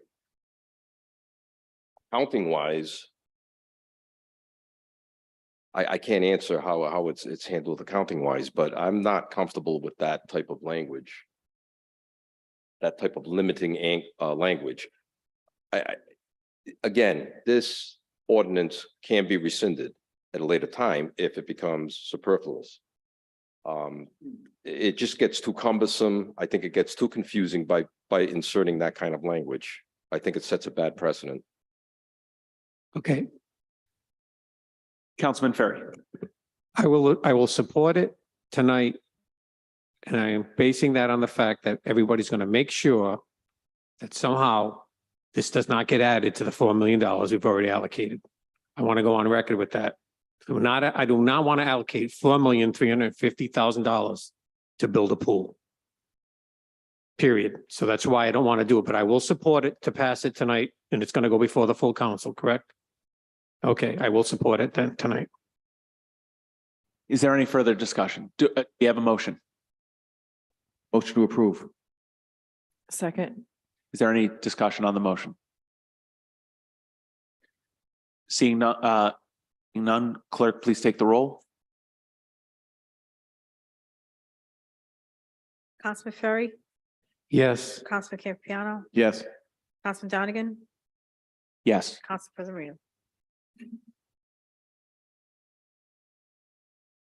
All right, we have new correspondence and communication being from Council Vice President Vargas, update on comprehensive plan account. If we could continue this over to the next month for the June docket. And at this time, we'd like to open up for public comment. Members of the public, if you wish to speak, you have 4 minutes to speak on any docketed matter only.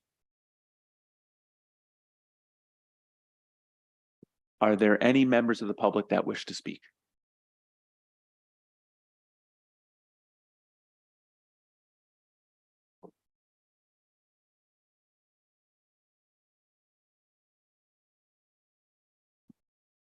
Good evening, Mike Caramonte. I'm the president of IPPO 301. Before long, basically going over the finance a tentative agreement, and I'm asking for your support. And usually every year that we do this, I do offer myself if there's any questions that I can be of service with. Thank you. All right. We can't do back and forth now during Okay. the All right, that's thank why I you. didn't know if this was a appropriate time for. Thank you very much. Thank you. Are there any other members of the public in person this evening that wish to speak on any docketed items? Seeing none, Tom, are there? Oh, yes, sir. I'm speaking on behalf of the administration, I guess. Is this the right time to speak about the contract? Momentarily, when we get to that line, that item, absolutely, you'll have an opportunity. Are there any, seeing no other members of the public in person this evening? Tom, are there any members of the public online that wish to speak this evening? There is no public comment. At this time, we will close public comment. The next portion of our meeting, we are scheduled to enter into executive session pursuant to Rhode Island General Law, Section 4246(5)(a)(2) pertaining to collective bargaining. This is for a discussion on the IBPO contract local 301 proposed for fiscal year 2024 through 2026. That is before us this evening. With that, I'll entertain a motion to enter to go into executive session. So moved. Second. Through the chair, Yes. just for the record, you're going into executive session also on the second item. Yes, yeah, thank you, clerk. We will also in executive session pursuant to the same Rhode Island general law to discuss lot 300, assessors plat 4-2 situated at 41 Heath Avenue. We have a motion. Did we have a second? Second. All right. All in favor, say aye. Aye. Aye. All right. So any members of the public that are here or online, what we're going to do is we're going to step out of the meeting. We're going to go into another room, discuss those two matters, and then we'll come back out.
Is everyone ready for proceed?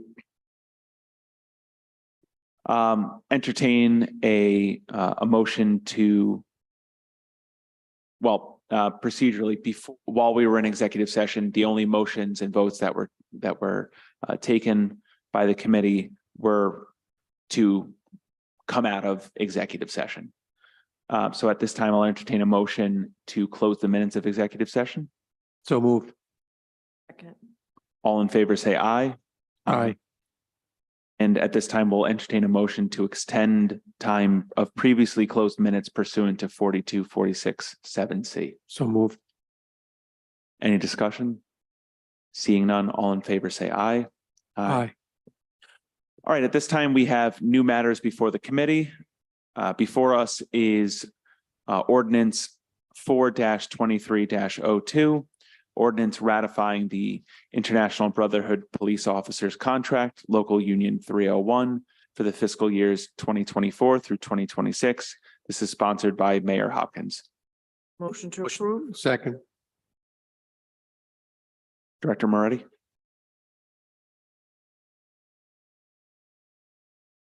I'll be very brief. Just want to introduce it.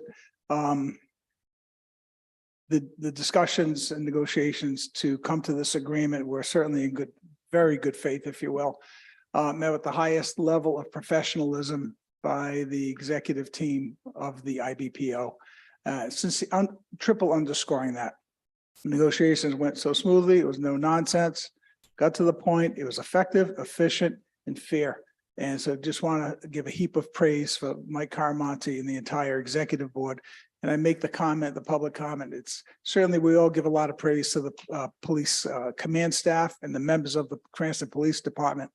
But that's that's certainly the case. But one of a key cog in that is actually that union leadership from the IBPO is very much an important part of that organization. So it just gels so well. And that's why the Cranston Police Department, in part, along with the command staff and all the members are the department that's regarded so highly. So I just wanted to pass that along and urge your approval.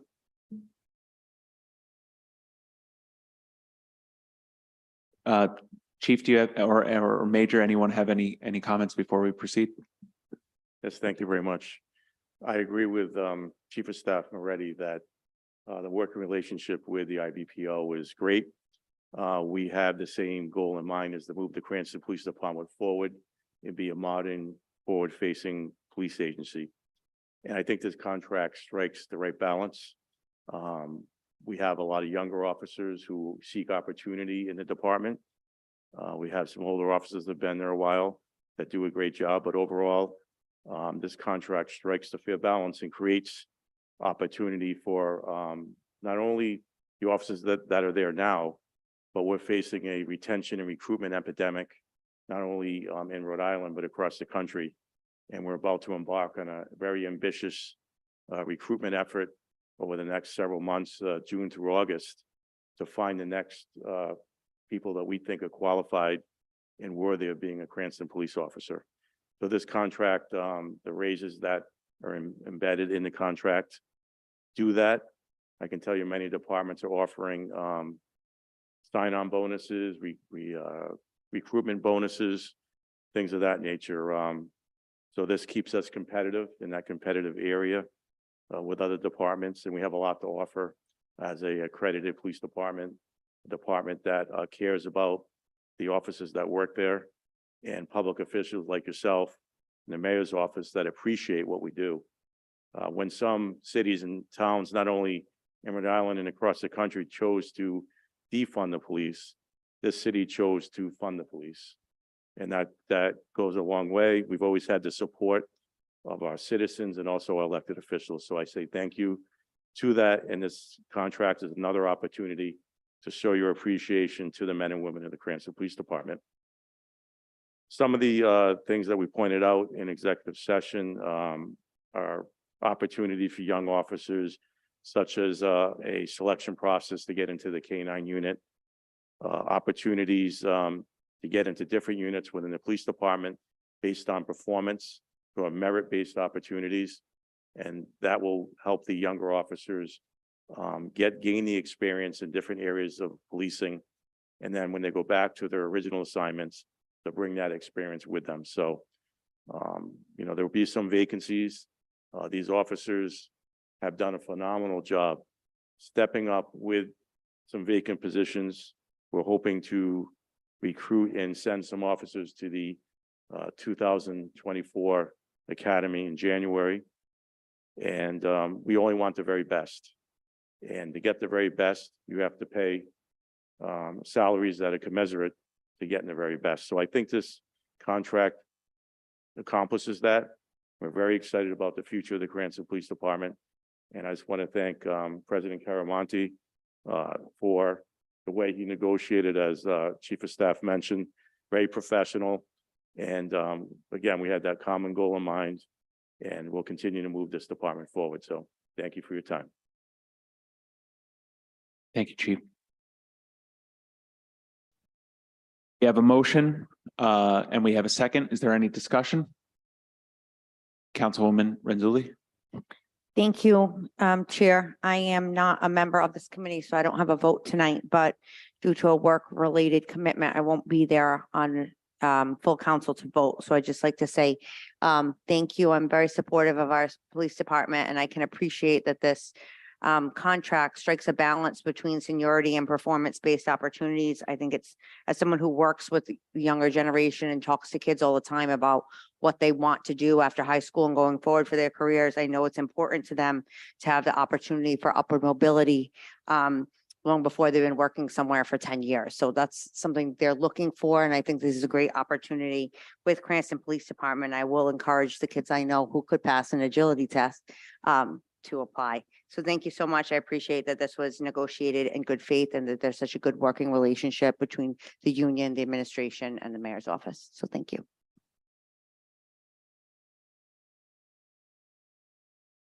Council President Moreno. Thank you, Councilman Donegan. I just want to say thank you to the rank and file, your brothers and sisters in blue for what they do every day. You know, oftentimes as council members, we're here and, you know, we see the administration, and this is a good opportunity for us to just be reminded of the sacrifices that the department makes on a regular day for the greater community. And we thank the administration and we thank the union representation and the colonel as well with respect to this contract, trying to be competitive when the recruitment is low and there's a real need more than maybe people realize, particularly in our community. And I want to thank you for that and what you do every day. Thanks.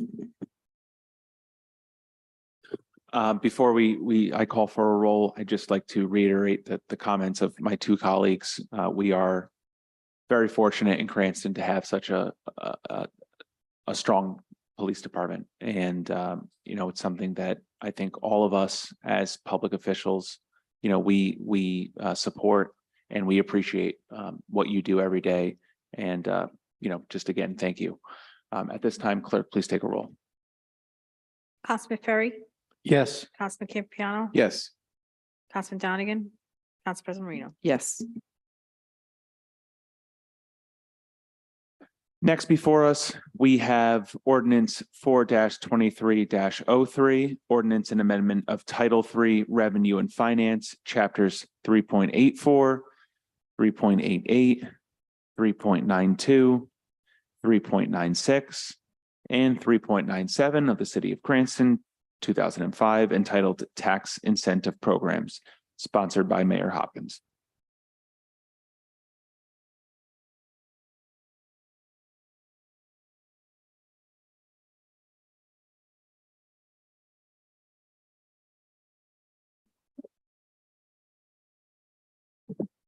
Thank you again, Chair. On this proposed ordinance modification or amendment, a lot of thought went into this. It was I'll say a group discussion of the administration over a course of a couple of months. That we had brainstorming sessions, including certainly the mayor, the members of myself, other members of the third floor, our tax assessor, our finance director. We had our legal department involved. And I believe there are probably more people than that, but this amendment has evolved over 2 or 3 brainstorming sessions, and then the proposed amendments were developed from those discussions. And Mr. Millette, our tax assessor, pretty much led the charge with Director Zadelis, focusing on this amendment. And we took the basic belief that the end result was to basically modify what we currently have in ordinance in terms of tax incentives. We had discussions about commercial properties, residential properties, discussions on industrial properties. But we strongly believe that the administration in this group that put this together, that the city of Cranston is a very highly desirable place for residential development and for commercial / retail development. And that we believe, given our location, our demographics, schools, so on and so forth, everything we know about the city of Cranston, that it is not in the best interest of the city to put forward any residential incentives, because we believe the city of Cranston speaks for itself and is an extremely highly desirable place to develop. As we know, we can list probably a half a dozen major developments that are being contemplated or actually put to paper or as we speak, or just about ready to break ground. So with that, we intentionally excluded residential from this. And we did have a discussion, frankly, knowing that about the trending about affordable housing at this point in history, point in time. We also brought in planning director Pizzullo into this discussion to ask his opinions. He was out, I believe, sick yesterday and today, so he couldn't be here, though he wanted to be. But I can pass along his thoughts. His independent thoughts were that he too believes Cranston is a very desirable place for residential. And as to a consideration of affordable, that he believes the city of Cranston, I'll use the words bends over backwards, but goes out of our way to accommodate those developments in terms of changing zoning laws and working with these developers to provide them the opportunities of economic advantage by coming here. So I believe if he was here in those discussions that we had with him, I'm just mentioning his thoughts that believes that Cranston does plenty as it is, that he didn't feel that that should be included either. So I wanted to make sure I reflect his thoughts. It's unfortunate that he's just not feeling well. With that, what's in front of you is basically I'll just touch upon the highlights, and then I'll turn this over to Tax Assessor Millette to go over more of the specifics. But essentially what we're really trying to do here is, I'll use the word tighten up the existing tax incentive ordinances to reduce the phase-in periods. The key elements of reducing the phase-in periods could be from 20 years down to 10 years. And Mr. Millette will articulate that, but I'll say tighten that phase-in period to, frankly, give these developers the opportunity to come here, get on their feet. But once they're on their feet, that they're commercially viable and planted in the city, that having the longer term 20-year type arrangements are not necessary. So it was basically, I'll say, tighten up the phase-ins. The second part was we raised the thresholds a little bit from this ordinance was passed, I believe, over a decade ago. So the thresholds, we moderately increased, proposing to increase the thresholds in terms of the level of investment. We're trying to capture employment for residents of the city of Cranston that Mr. Millette had mentioned. So that's an element that we have here.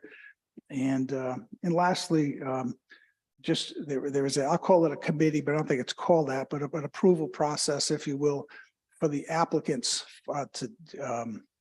to receive these incentives, to also include the signature or review in addition to the planning director, tax assessor, economic development director, building inspector, but to add the finance director. We thought that would be an important position to add.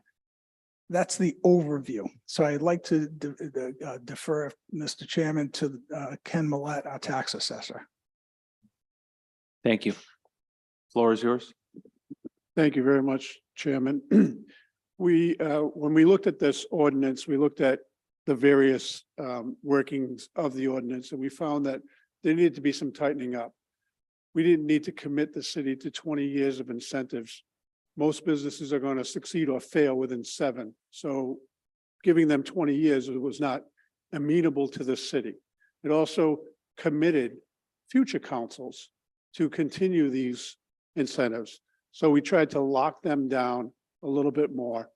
We're making the approval process much more stringent, where we're looking at both financial need and the financial capabilities, making sure that funding is available, making sure that projects are properly funded in order to move forward, so that we don't have somebody commit to something and then fall out of the good graces of the city. So the idea was to offer an incentive, but also to tighten that incentive up and make sure that it was both palatable to the developer, but also palatable to the residents of the city.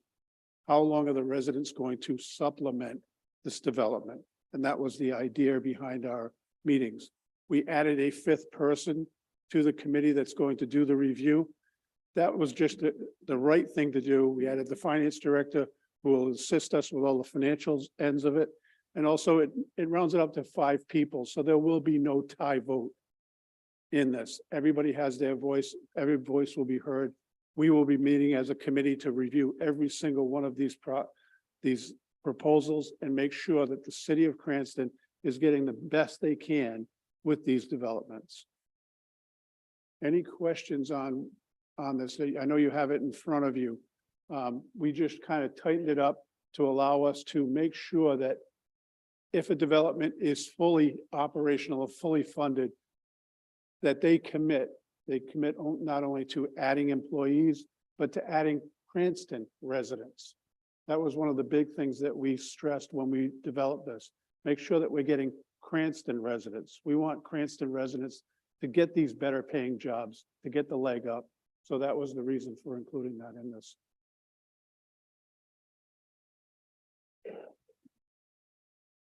Thank you. Any members of the committee have any questions?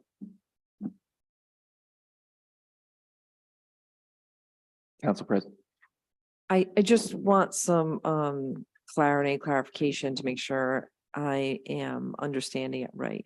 So these revisions are still not providing for the tax incentive programs for residential complexes. Is that correct? That is correct.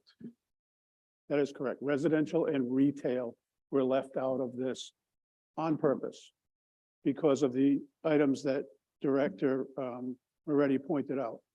Cranston is a desirable place. You can see that by how many people are coming before the council asking for these major developments. There is no need to add an incentive for residential development. Most of your residential properties are up and running within 3 to 4 years, fully occupied, no longer need the city to be supplementing their bottom line. So that was the whole idea behind that. My only other question too is the bottom line number throughout seems to be amended was the 2,500,000 as the threshold for the minimum cost of the commercial or industrial building. How did you land upon that number? I just want to make sure that number is not, let's say, too low. Well, that was a discussion. Too low was a possibility, but we also wanted to take into consideration the 2.5 million as a retrofit number more so than a total investment number. So somebody like TACO wants to do an addition onto their building. The 2.5 gives us the ability to make sure that TACO can qualify if they so choose to. That's all I have right now. Thanks. Thank you. Councilwoman Renzulli. Thank you. Mr. Millet, how many incentive programs are currently on the books that we're committed to that we're still in contract with? Sorry about that. We currently have 5 businesses that are involved. We have in the pipeline another 4. So there will be 9 that we're giving these incentives to at the present time. Okay, but the 5 that are already committed are under previous Previous, rules, and the correct. new 4, The new would 4 they come be, under these. they would come under these rules? That's Okay. correct. And this, I might need a legal opinion, but I just want to confer with something you just said to Council President Marino. So a residential apartment complex, which is like commercial residential, would not qualify Correct. under this. So we have one kind of in the pipeline now, but what happens to that? Is it automatically disqualified if we pass this, or how does that work just from a legal perspective? I don't want to be doing anything wrong. I'm just gonna weigh in. I'm not sure if we can discuss another proposal at this time. What is the other proposal? The question is specific to, I think it's a hypothetical. What happens if the question actually leads me into a comment I was going to make regarding the tax incentive proposal for the former Legion bowling alley. It's something that I think needs to be researched a little more thoroughly. And I think it needs to be discussed.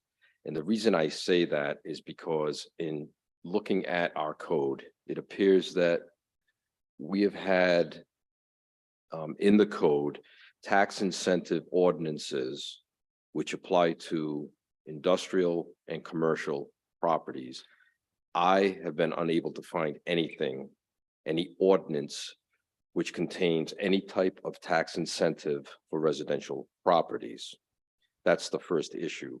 Now, the proposed ordinance for the Legion Bowl, former Legion Bowl project seems to be a ad hoc tax incentive which is targeted at that specific project. Now, that issue and this issue are intertwined because I think before we can even answer this question, the first issue that needs to be addressed is, do we need an ordinance, a tax incentive ordinance, which applies strictly to residential projects? We do have commercial, we do have industrial. And I just began this tonight, in all fairness. I need to really research this in more detail. So before we even get to Councilwoman Renzulli's concern and question, I think we need to look at that. Because what's going to happen, and what I fear may happen, is that the whole idea behind a tax incentive program is to have a uniform schedule of tax breaks over a certain period of time, which apply uniformly, depending on what type of project it is. If it involves commercial, industrial, whatever. In the case of the Legion project, it seems that that particular ordinance is simply a carve out that is applying strictly to them and for their project. What happens down the road if another developer comes in, wants to do a residential project? What will be the tax incentive formula that's followed then? There doesn't seem to be established a uniform schedule Now, I know there's an exhibit attached to the Legion project. Is that going to be carried forward for every residential project? I have some concerns with that, is what I'm saying. So I think before we get to Councilwoman Rinzuli's question, I think that issue needs to be addressed. And I know I'm bringing this up late, and I know I'm bringing it up now, but as I said before, this issue was brought up to me today by the administration. I wanted to look into it. I think it needs further study, to be honest with you. Thank you, Solicitor. Council President. Thank you. Thank you, Solicitor Videcchia. Previously, when this topic came up, I know you were not here for that meeting. The reasoning behind allowing potentially a tax incentive for a residential property was that the theory was that state law, and forgive me, I don't remember what the exact general law was, allowed for it. And then that would take, priority over our local ordinances. So we didn't need to have a specific local ordinance. That was the reasoning. Now, whether or not legally that plays itself out to be valid, I don't know. And that's something that the solicitor's office should flesh out because this is going to come up again and again. Absolutely. And to your point, Madam President, Title 44 is the enabling legislation, which gives the towns and cities the ability to design and implement a tax incentive program, provided, certain procedures are followed. And that's why I prefaced my remarks too by saying, I just became involved in this specific issue tonight, which is why I said it needs further study. And you may be absolutely 100% correct. I have not had the opportunity to fully flesh out the state legislation to see if there's some type of carve out, as you've mentioned, that would apply to residential projects in the towns and cities, thereby rendering a local ordinance superfluous because we've got the state enabling legislation. I don't know, and you could be right. It's just when I first saw it and I looked at our ordinances, I just noticed that as a potential deficiency. And I just wanted to bring it out in the open. I will research it further. But I think until that's done, it's difficult to answer Councilwoman Rinzuli's question. So I will look into that further. Thank you.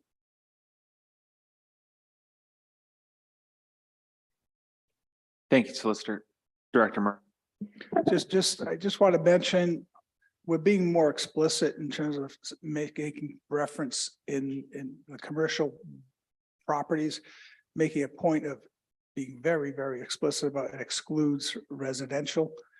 We believe, Mr. Millette could tell me differently, that existing ordinances, the tax incentive ordinance, does not pertain to residential. So it's not that we're changing residential to exclude it. We're just continuing to exclude residential.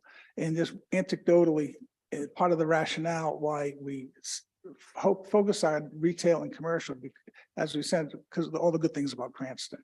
But the bigger picture is we're really trying to be competitive with other municipalities in the state of Rhode Island. And we do feel as if we still need to be competitive more in regard to industrial and some of these larger commercial properties, such as banking headquarters, insurance headquarters, et cetera. As you know, we lost Citizens, so obviously is a great example. So that's why that rationale was there. We do feel as if we still need to be competitive in those areas, but not as competitive, if you will, residential compared to all the other competing communities where they would want to develop. And we think Cranston is most desirable for retail and residential. Thank you. You had mentioned there are 5 existing utilizations at the moment, and that there are 4 in the pipeline. Yeah. What are those 4? One is miniature castings on Slater Road. The other is a self-storage place up on Washington. There's another 2. I gotta think about them because I don't have the applications in front of me. I do know that there are a number of them. There was 2 two self-storage places. And I believe that was it. So there's four, but I'm not sure exactly what they are. The two that I know of definitely are the self-storage place that is open already, and miniature castings, which added a rather large addition to their building.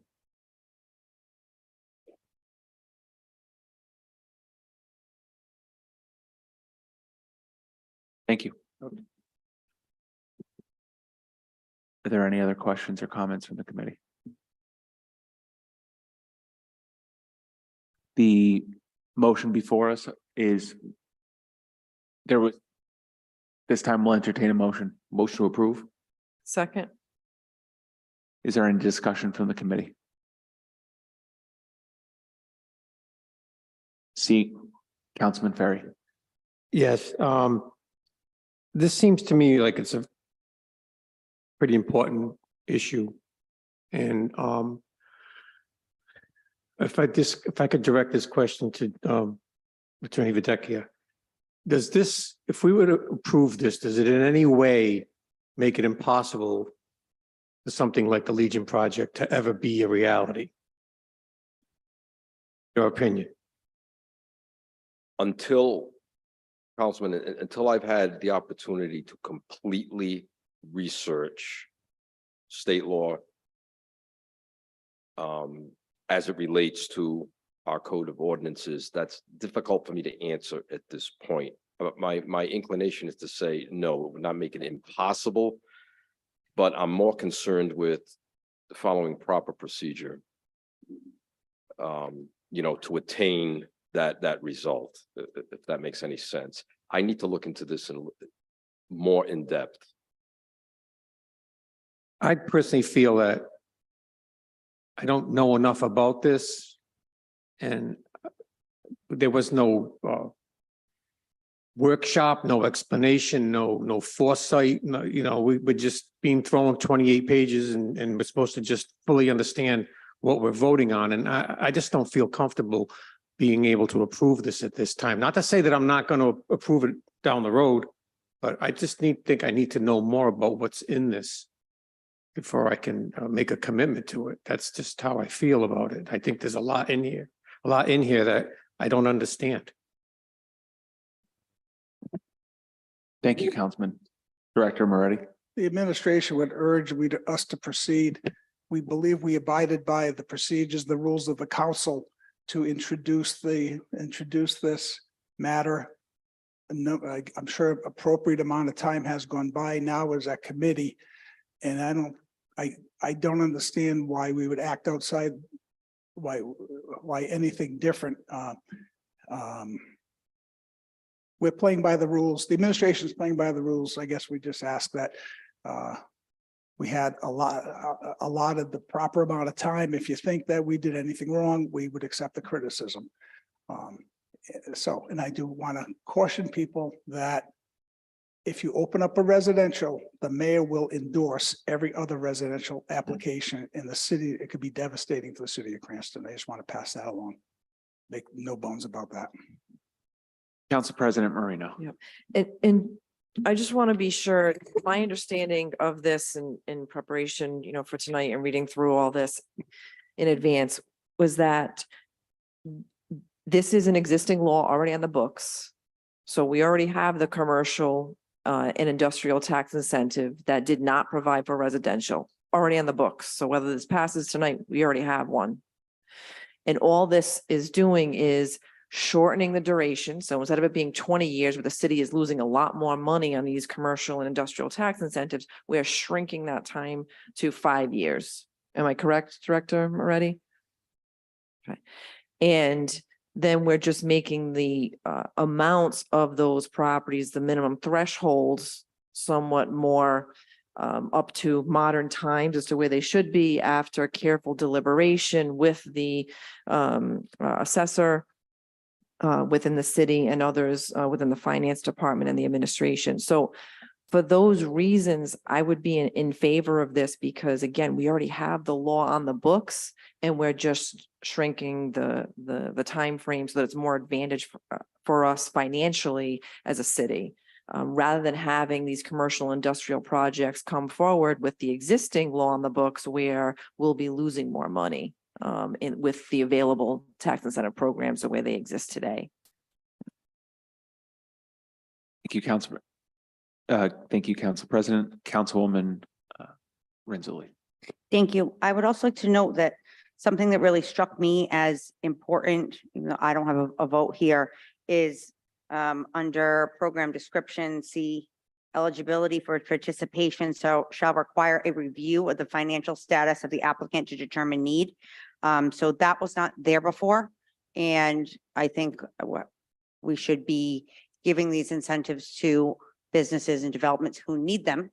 They need them financially, then, and they're bringing jobs to the city, then we give it to them. But if they don't, then it's just corporate welfare, and we shouldn't be giving it to just anybody who asks for it, because if a company's doing just fine, then they don't, the taxpayer doesn't need to be putting the bill for them. So that is something that I would really support as a stance. Thank you. Before I call for a motion, are there any other comments from members of the committee? So I agree with both the comments of Councilman Renzulli, which she just said. I think that's a good change. And regarding the kind of the overall interpretation of what this is doing, I agree with Council Marino. This is really just updating some of the verbiage that is on the books. It doesn't necessarily change anything related to the ability of residential of units. So with that said. May I ask one more question? Yes. If you don't mind. You feel confident that this is better for the city than what we have currently? Absolutely. Thank you. Clerk, please take the roll. Councilman Ferry, Yes. Councilman Campiano, Yes. Councilman Donegan, Council President Marino. Yes.